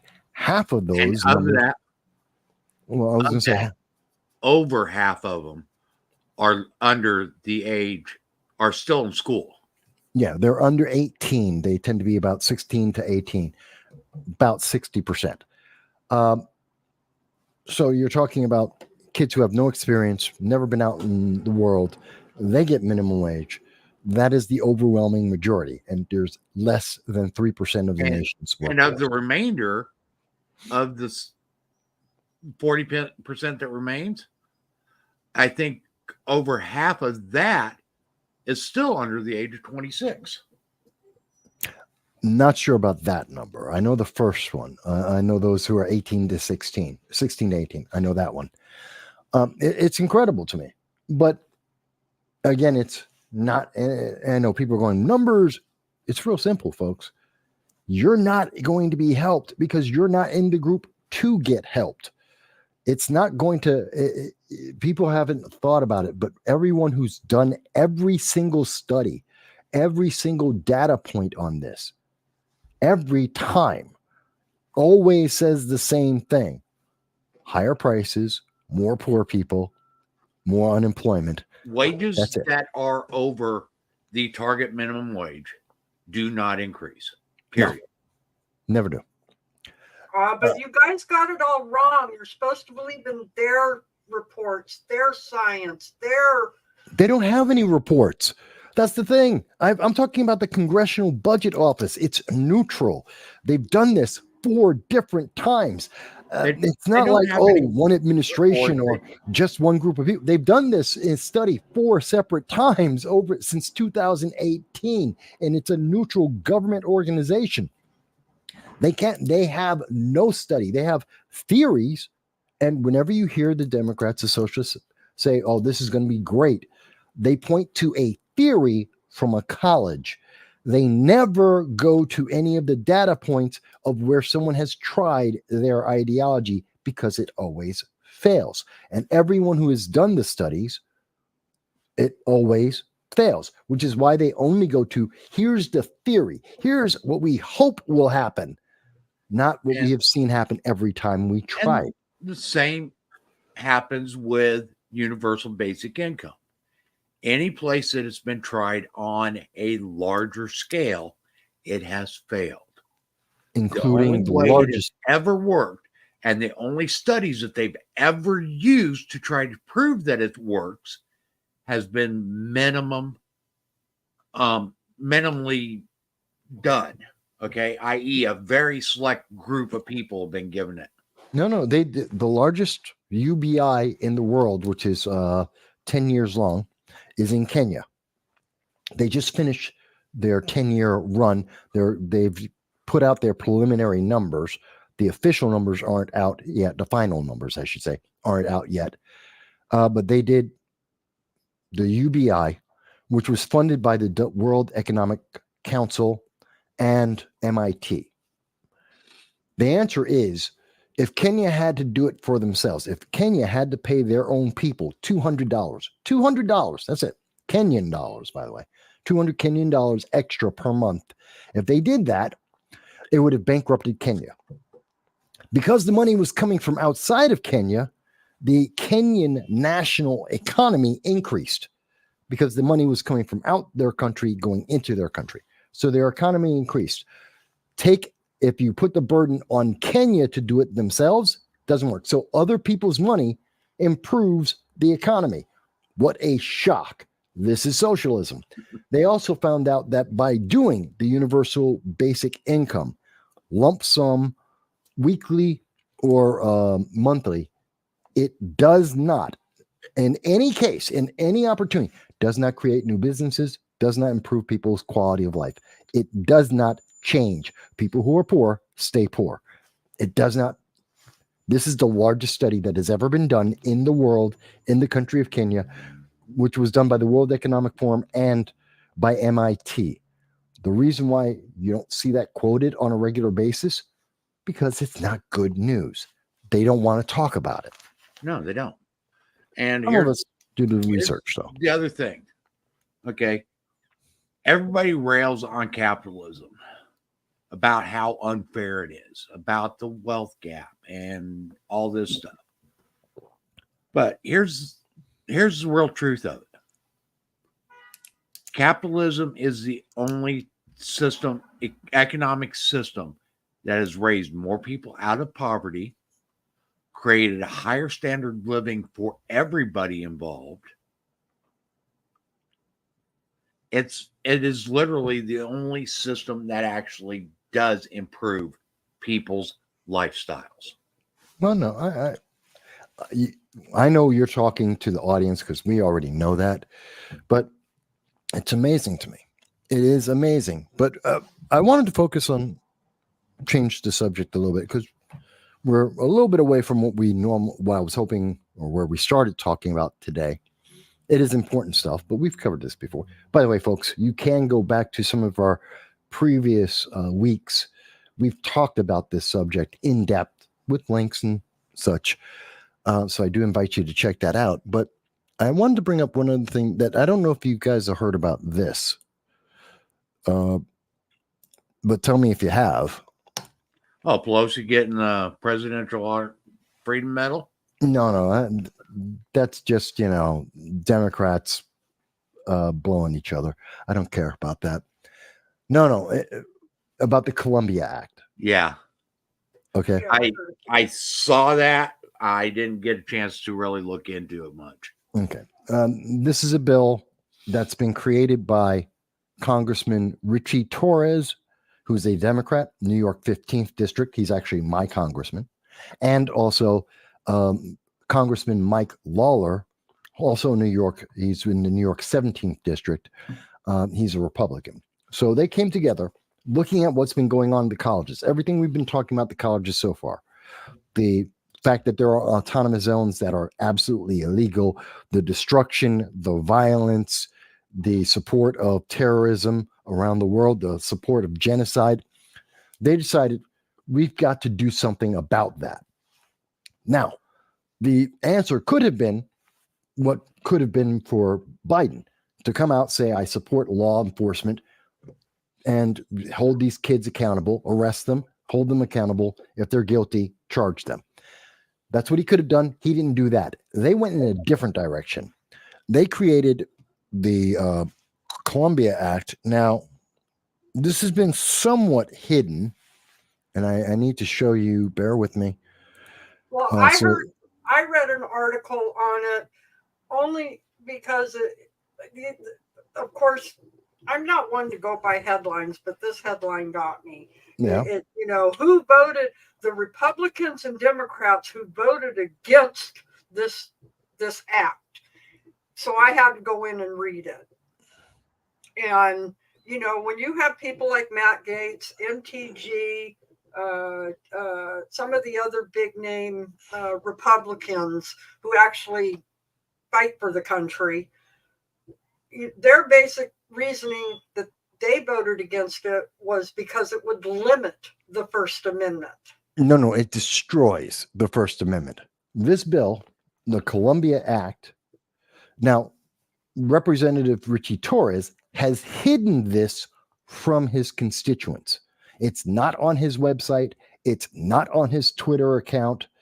He did do an interview with the Columbia Spectator, a college newspaper, only 8,000 subscribers. Most of them are Columbia alumni who make donations to Columbia. So he's targeting the people who can give him more money, saying that he supports this as a solution to these autonomous zones at the college. But publicly, Mike Lawler is the one who's getting all the attention about this. No, it's both of them. What this bill does is it puts in a spy. These are my words. You can see it on the screen, so you can see it for yourself. But it essentially says that the government will pick a spy, an individual whose only purpose is to go into the college to monitor the college. That's the college and the students in terms of what they're saying and talking about and the materials they have, to every 3 months to write a report about whether or not the college is promoting anti-Semitism and or are they maintaining proper DEI, diversity, equity, and inclusion. The college has to pay for this government official to be on the campus and involved with everything happening on the campus, having access to everything on the campus. This is government thought police. Mm-hmm.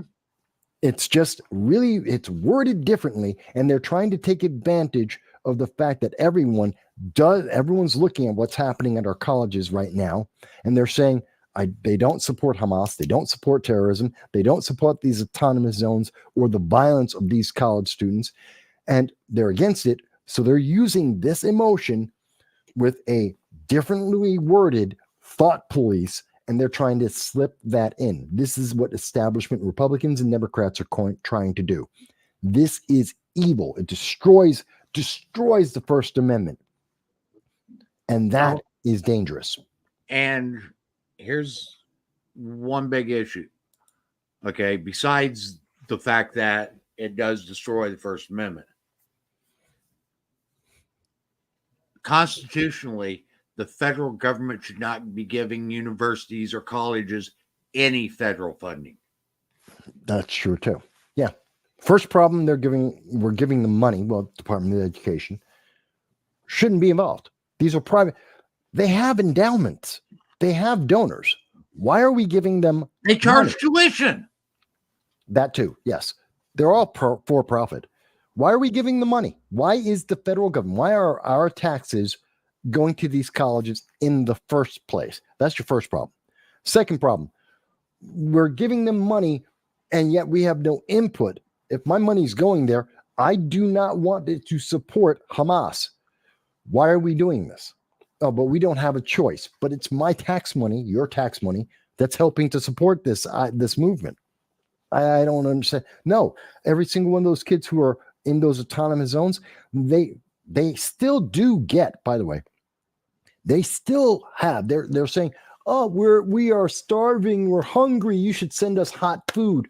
No, not my responsibility to feed you. If you have the balls to go out and break the law, go and feed yourself. But by the way, they still are on the college food plans. They can still go to the dining hall and get food anytime they want. No, Not one of them have been No. stopped from eating. Here's what it's got to be. It's got to be a gluten-free pizza without cheese, without tomato sauce, with vegan pepperoni, brought in a recycled cardboard box. If you can't provide that, then don't bring us anything. We'll just go back home. That's okay. Let them starve then. If you can't eat a Big Mac, if you can't eat chicken nuggets, I know that's all mystery meat. I don't care. If you can't eat it, then starve. I don't care. Pull up some grass, chew on that. I could care less. Not my responsibility. That's just it. It's not our responsibility. Exactly. Okay. And if they are protesting, well, actually, they need to do like this group is doing. Let me get this up here real quick. Yeah, but while you're bringing that up, my problem is the answer isn't the Columbia Act, though. But go ahead, go with your thing first. Yeah. Do like these guys do. Okay, you're hungry, go on hunger strike. See how long that lasts. Yeah, knock themselves out. Let them go on a hunger strike for terrorists. I can care less. But here's my thing. But the answer to these problems, and they're as numerous as they are ludicrous, as they are vile, when you really think about it, when you understand what they are in support of, they are vile. This isn't like supporting, this isn't like the fight against apartheid, has nothing to do with it. They compare it to everything else. Well, we're fighting against, it's like the fight against slavery and civil rights and apartheid. No, it's not, because you didn't have a group saying we're going to genocide another group, which is Hamas. Hamas has said they'll genocide Israel and anyone else in the world if they don't believe what they want to believe. So it's not the same. But going beyond that. But the answer isn't the Columbia Act. That's a knee-jerk reaction. It's like the Patriot Act, which was passed because of the knee-jerk reaction of Americans. Because they put in anti-Semitism, it's supposedly a good thing. Yeah, but that is just the medicine. That's the sugar around the medicine. So it goes down nice and easy. It's the same thing about the Patriot Act. Oh, don't worry. The Patriot, it's only temporary. And don't worry, it's not going to affect you. It's only to go after the bad guys. And now we know that they have a record of every single conversation on the internet. They've got a copy of every email that's been sent over the internet. They have a copy of phone calls that everyone has made in the United States. We know this. We have seen this. There are secret courts. They could pick up anyone in America right this second, and they do, and throw you into a secret prison with a secret warrant, and have a secret trial. This is a problem. It's absolutely abusive.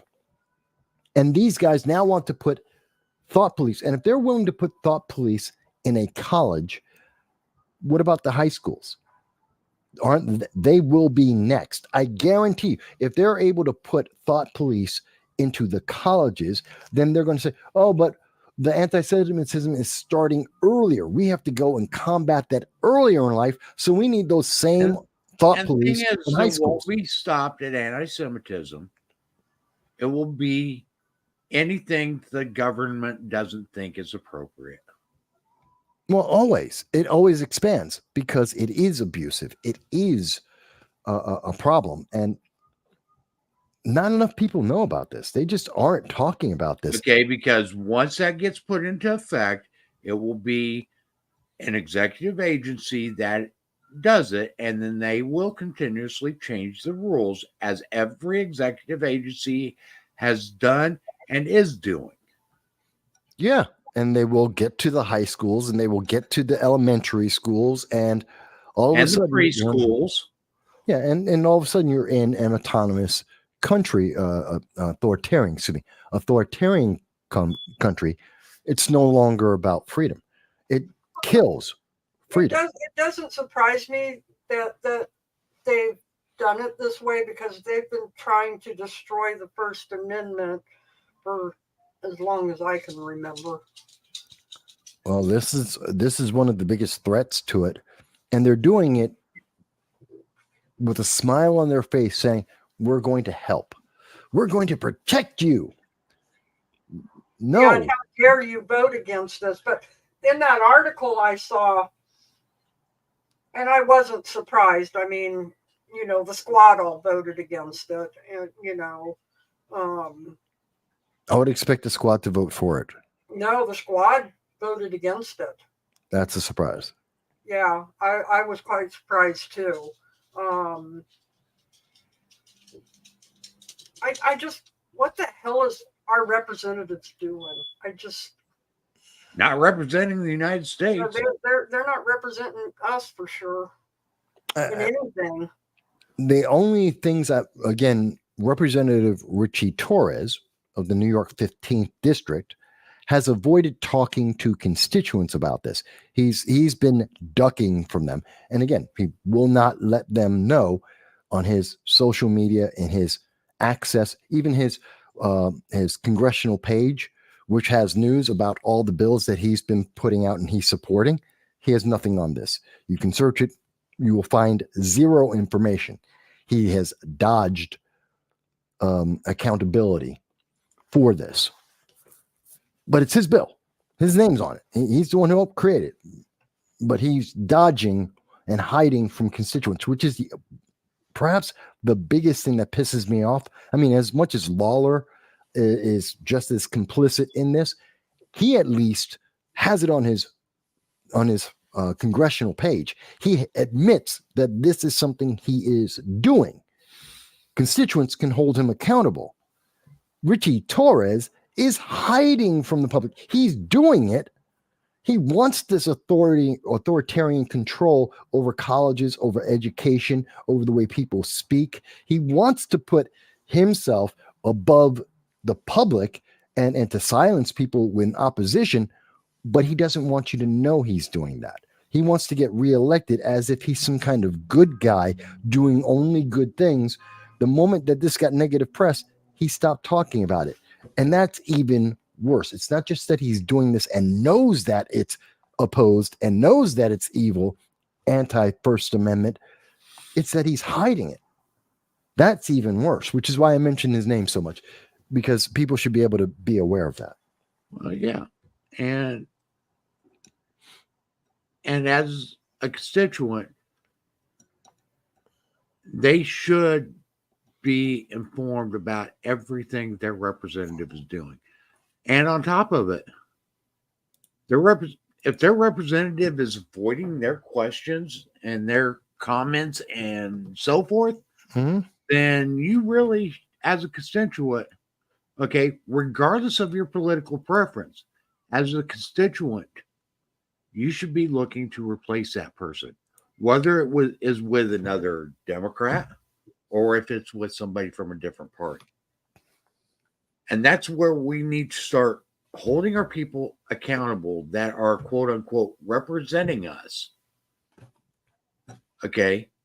Instead of allowing them to serve the special interests, they need to start serving the constituents. And we are failing on so many levels at doing that. Let me give you another example of that. Did you guys hear about this? Just got released. It's being bigger coverage is international. A lot of people may not have heard about Joe Biden just insulted our allies. The Japanese president wasn't too happy. No. What happened is, ever since Biden came to power, Japan's building up its military because they knew that they're going to get thrown under the bus. Yeah, Japan is now building the first army they've ever had since 1945 because they don't trust Joe Biden or the United States as an extension of that. But he literally Joe Biden went out and decided to say, to throw all of our allies under a bus and say that India, Japan are just like China and Russia, that they're xenophobic, that they hate other people, that they're bad for business, that they have bad economies. By the way, the Indian economy is doing better than the United States economy. Japanese economy is doing better. Economy is set to be third in the world. I know, but this is what Joe Biden making up his own numbers as he insults. These are our allies, people that we need to have our support, our back.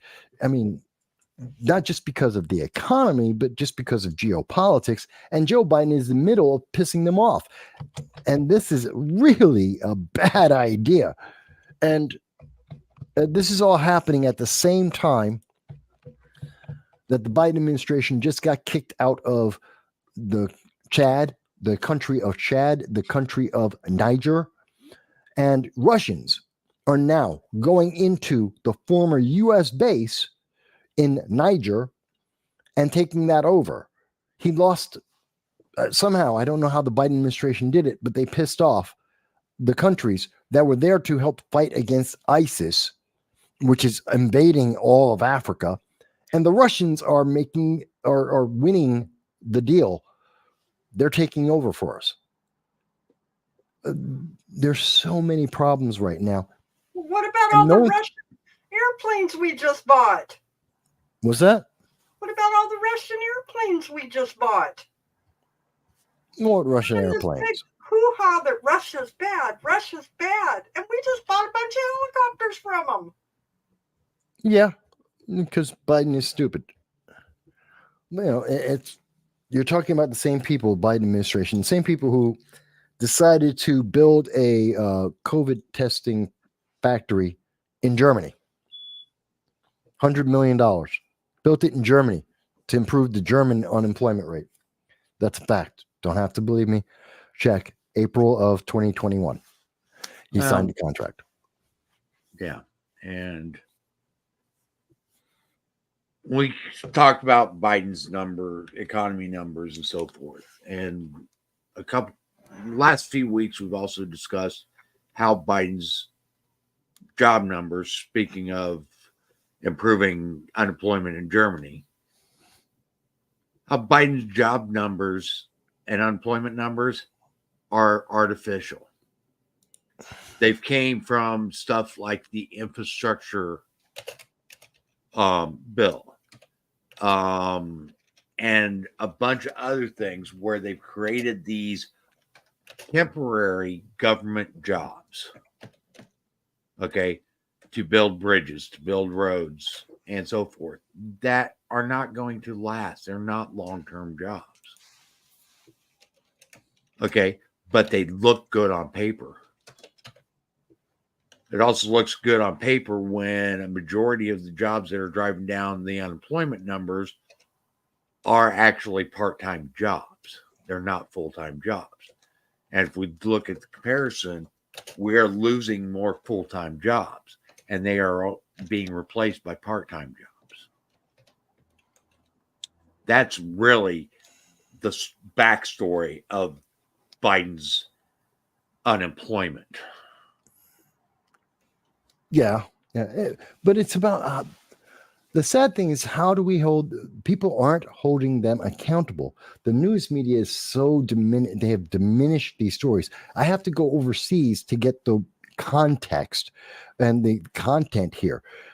It's like when going back to Joe Biden's literally 3-minute statement about the college campuses exploding with anti-Semitism and support of terrorism.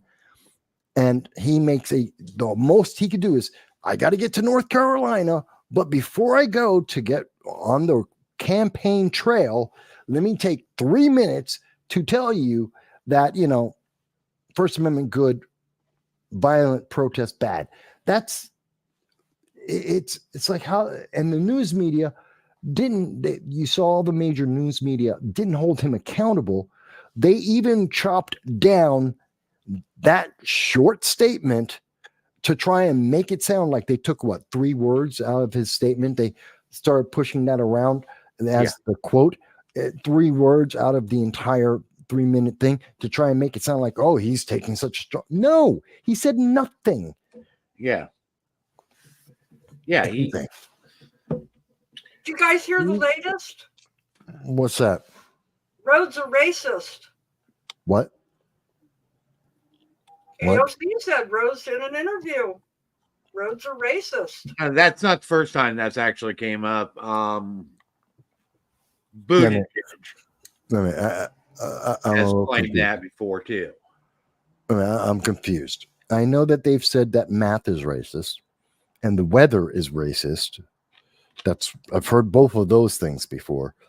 Roads, ROADS, roads. Yep, roads are Streets. racist.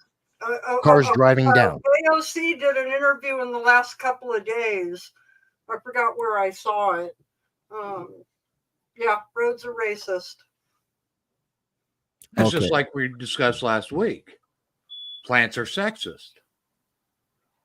What? Yep, because Plants are sexist. they cause the allergies. Those damn male plants. Plants are male and female. Yeah, you guys discussed this basic last biology. Week. I remember, literally, I'm just thinking now, and I'm flashing backwards in time to the early 1980s when I was in junior high school. And my junior high school earth sciences teacher, who was actually very good, by the way, good teacher, taught us about plants, and plants have male and female parts. They're plants. They don't have a sex because they're a plant. They're not an animal. But they're sexist. How? You don't remember your big conversation last week, boss? How they were misogynistic? There's something. If I remember right, you said the original report came out of the UK on this in 2000. You brought that up. Probably. I'm just now remembering because the idiocy sometimes it just overwhelms me. And that's actually why I'm bringing this stuff up. Idiocracy is on the rise. Yes, and I have a great people memory. Are using the movie Idiocracy as a training guide. It appears so because, trust me, sometimes I just delete this stuff. It's like in my memory. You guys have seen me. I remember lots of data, but some of it is just like why do I still remember this? I don't even want to remember. I remember it because after the show, the next couple of days, I was talking to my sister about it, and I was laughing because the bee thing. Well, if a bee's a female, and how do you know she's not identifying as a male? And the drone, he might be thinking he's the queen. Oh God, now I remember it. Okay. now I remember it all. Yeah. Oh God, such stupid stuff. And wait a minute, how are roads sexist? No, they're racist. How are they racist? No, they're racist. Okay, how are they racist? Because what? Because tar is black? What? The dividing line is white? I don't understand. What is? It's getting to the point where if you don't agree with anything somebody on the left says, I've said this for about 15 years. I am so sick of the word racist because it has been taken so out of context and used in the manner for which the word was originally created for. You're going to have to pull it up and watch it, boss. Yeah, and I have sometimes I forget these things because it's so ridiculous. But I cannot comprehend how it's like math. I can't comprehend how math is racist. It doesn't make any sense to normal human beings. It's an illogical, stupid thing to say. And I cannot understand how you would tell me that a road is racist. Starting with the first thing, it's an inanimate object. It's a man-made inanimate object. How can something inanimate be? I mean, a plant at least is alive. I mean, I'm not shocked. It's AOC is AOC. right about racism. Her Okay, proposed so solution first is of both all, impossible to fund and practical to implement. But her wait push to propose mass a minute, wait a minute, wait a minute, wait a high-speed minute. First thing.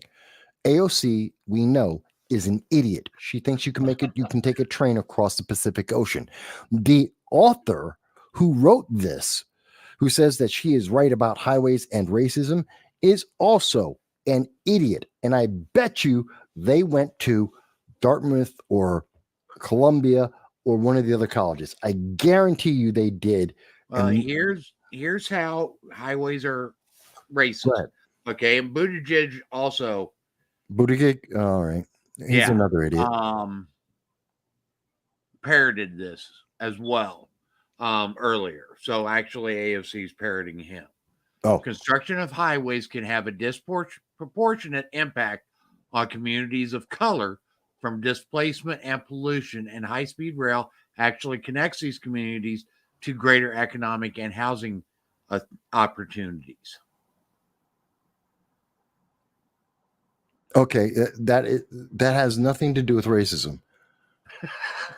That is stupid. Okay, Yeah, it does. on its face. No, Of course it does. no. That is. Oh God, it's not even correlation and not causation. Again, inanimate object cannot and does not have motivation, nor does it have. It can't have racism. It's inanimate. It has no will. It has no anima. It has no thought. It is inanimate. So, on its face, this is obviously propaganda. It can't be anything else. Okay, look, what do I got here? My shot glass has about as much intelligence as the road. Okay, it is inanimate. It cannot think. It Well, doesn't care if I could drink coffee or tea or sake or scotch. It doesn't care because it's inanimate. It doesn't think about it. It doesn't care that, Mike, you should have malt 45, Colt 45. No, it doesn't care. It is inanimate. Does that not resonate with people? If anyone is saying that an inanimate, forget math is immaterial, but roads are inanimate. And if you are telling me that a road has an emotion, it has a motivation, it has a preference of the people who ride across it, you are mentally damaged. Well, wait till AOC figures this one out. If roads are racist, what does this say about railroads? Considering that the majority of railroads in the South were built by slaves. Well, I'm sure they have to be racist too. But that's what she's saying that they need to build in order to get rid of the racist roads.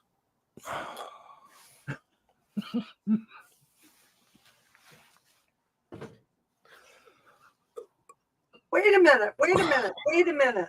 I got a question. Oh, please do. If our country was built on the back of the black person, how is everything racist? Because it was built by black people. I understand that's the logic. Because it was built by black people, which isn't really correct because it was built by blacks and Chinese and Asians and American Irish, Indians, Italian. yeah, lots of people. But I get but I understand. Yes, slavery had its portion in there too. Well, the reason I asked it that way is because you talk to most of these leftists and they'll tell you that America was built on the black people's backs. Nobody else had anything to do with all the building that went on in this country.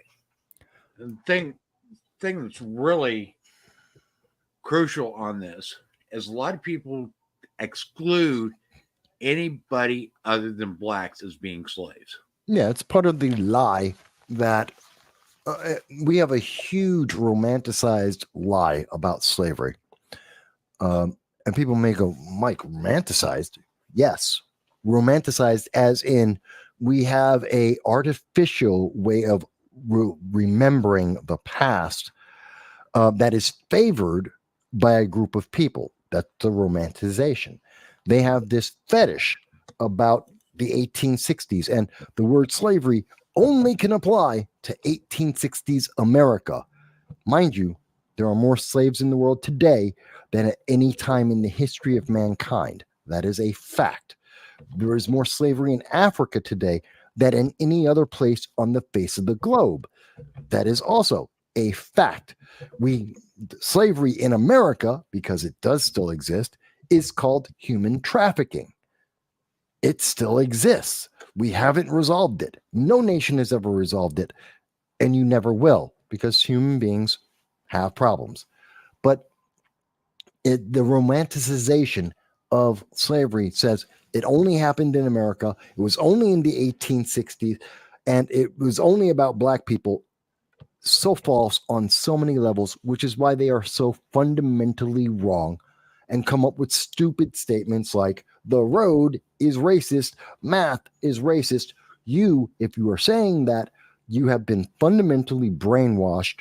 You have a problem with your mind. You seriously, you're deficient. You're a deficient human being if you believe that. Well, so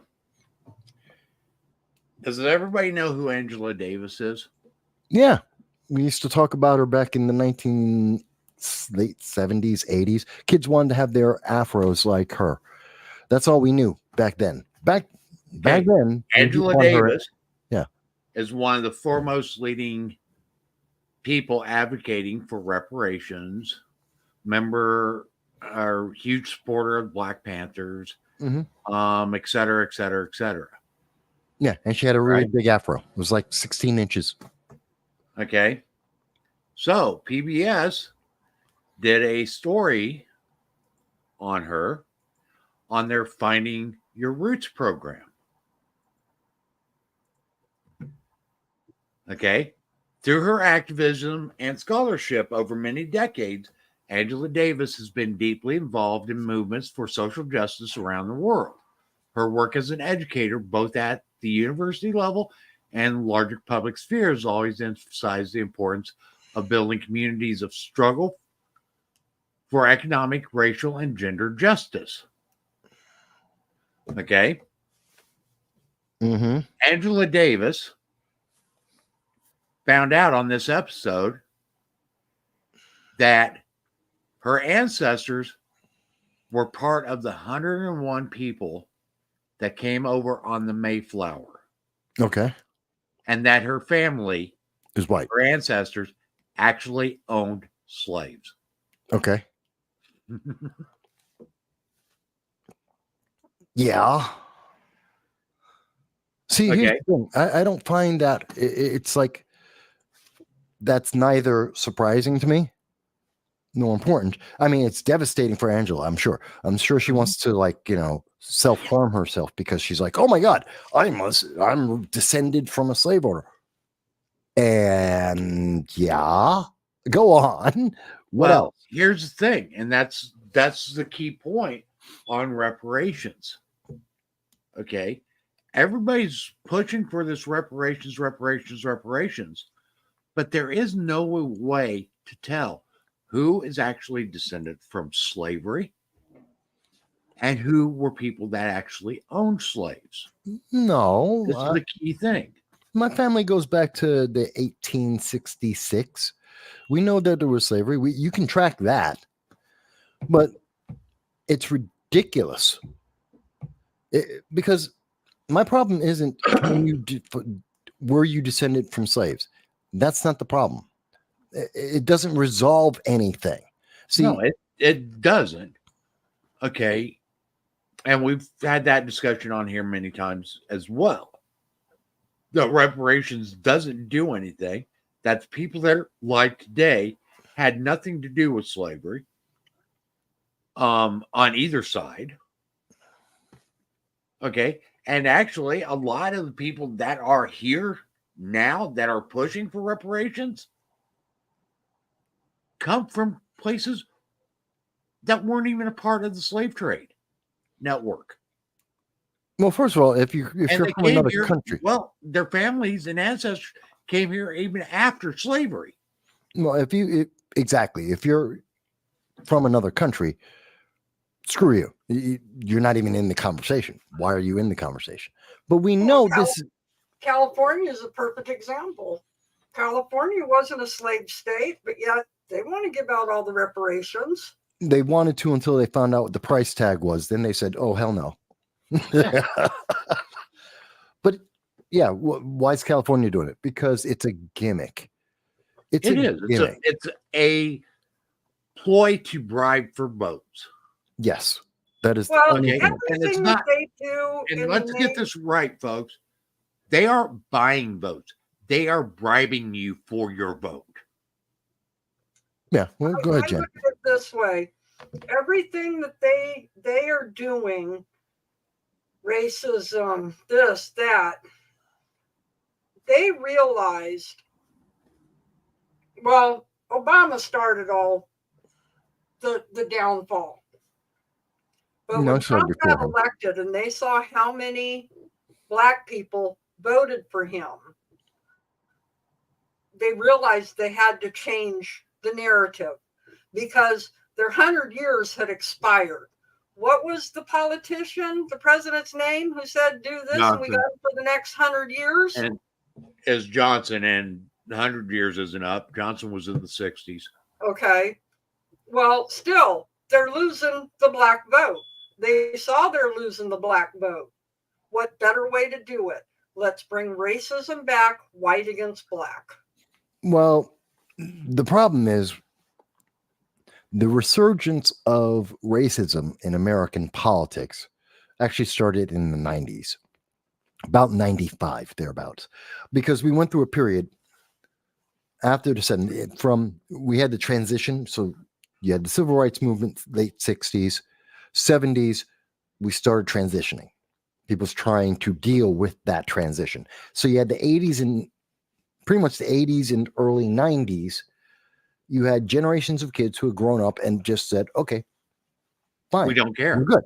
It's all good. And you saw it on TV. That's the time. That's the era of Bill Cosby, Different World, The Cosby Show. There were a bunch of TV shows and programs headlining all Black casts and Family Matters. And they poked fun at people that were racist. Sanford and Son, Archie Bunker. Well, that's the 70s. The 70s were Archie Bunker and Sanford and Son, the Jeffersons. Okay. Made them look like total idiots. Well, to prove their point. And Right. they did so in a smart way. It wasn't just they're dumb. Here's why. Here's the better way. Here's a better understanding, which is great. And that led to the 80s where no one cared. Mm-hmm. But then we didn't. But that changed the pattern of voting, which again was reversing. Blacks were going back to the Republican Party, which they had been voting Republican since literally Lincoln up until the Civil Rights Movement, up until about Johnson. That's when they started voting Democrat. It's rather recent change. So they started going back to Republicans because that matches Black culture. They actually started going back to Republican under Reagan. Yeah. And that's the 80s. We started to see that change. And that's when we saw in the 90s, they came back with racism is back, that it's a problem again. Yeah. Throughout the Clinton administration. And then we got to Obama, and he was the peak of it's a post-racial America. We were already post-racial. Yep. And nothing improved under Obama. If anything, we went backwards in time. And Democrats absolutely want us to go backwards in time to the 70s. Notice almost everything whenever they bring up racism, they always tie it to the 1970s, the 1930s, or the 1860s. Why those specific time frames? Because that's when they had the advantage. That's when they want that emotional link. They can't point to anything today. The only thing that they could point to in the 90s was Rodney King. A couple of other things, but okay. Yeah, that was one of the big things. There's a few others, but it wasn't even Rodney King. Well, Rodney King, L.A., the L.A. police, that was about policing, about those individuals and policing. It really wasn't about Rodney King. It wasn't because Rodney King was black. It's because Rodney King was a criminal. Well, there was a subset that tried to make it about Rodney King being black. Oh, no. In the news media, absolutely. And I'm not saying there weren't some racist cops in L.A. at that time. There were. We know that, documented. Okay. But again, that's isolated to L.A., that city. And across the country, though, that wasn't the mindset. No, it wasn't. And that's the thing. They're trying to take that isolated incident, which was in part of the reason why Rodney King was getting beat down is because he's a repeat criminal and a drug dealer at the time. And he was on PCP at the time, which is why he was being beaten up by 7 guys, not one. Not to justify it, not justifying it all, but there are facts that are involved in this that we need to talk about. It's kind of like talking about George Floyd. People want to elevate him to like being some kind of saint. He was a bad person. He was a convict who had not tried to improve his life. He was a criminal to the day he died. And his history was a violent criminal. Mm-hmm. He's not some hero. There was nothing heroic about him. And to say that he is, or to be upset that someone said, oh, he's not a hero. How dare you? He was a violent criminal, a violent drug dealing criminal. I'm not sad that man died. Not at all. He shouldn't have died that way. But if it wasn't that way, he was going to die in violence anyway. Oh, yeah. I don't know. But again, this whole trend of trying to convince people of things that make absolutely no sense. Math is racist. No, it's not. The English language is racist. No, it's not. The roads are racist. No, they're not. Plants are racist. No, they are not. Cannot. These are factually impossible things. Well, inanimate objects in and of themselves cannot be racist, sexist, or any others. They can't be anything except an inanimate. A rock is a rock. That's all a rock can be. It doesn't have a choice. There's nothing else. It's a rock. It may want to imagine itself as a glacier. It's still a rock.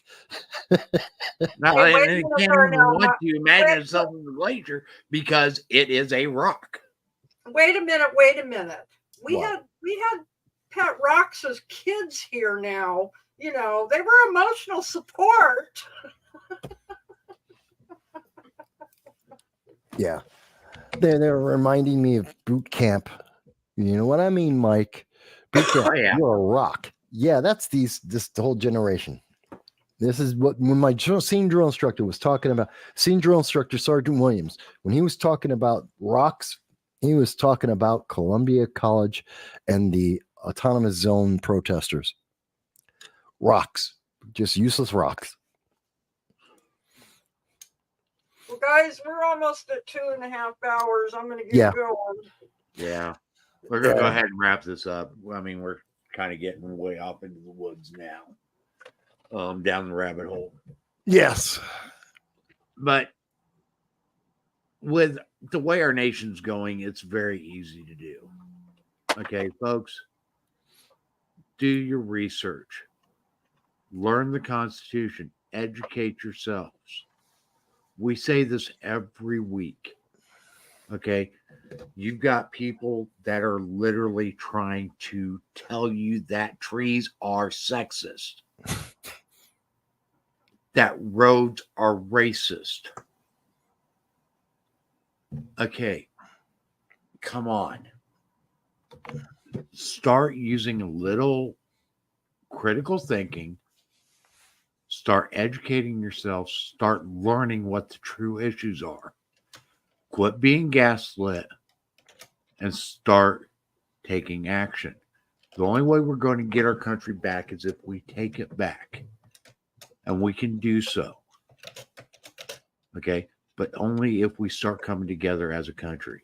One of the ways that you can come together as a country is by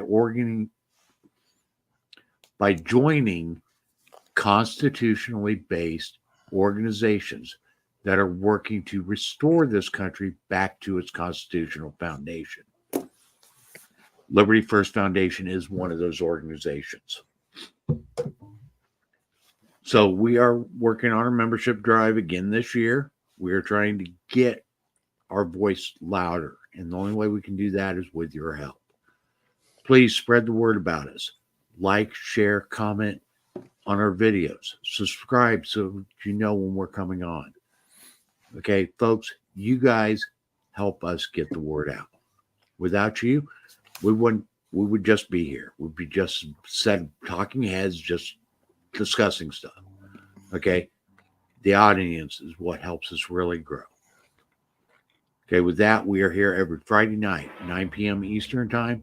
We will see you all next week. Thank you, everybody. Good night, guys.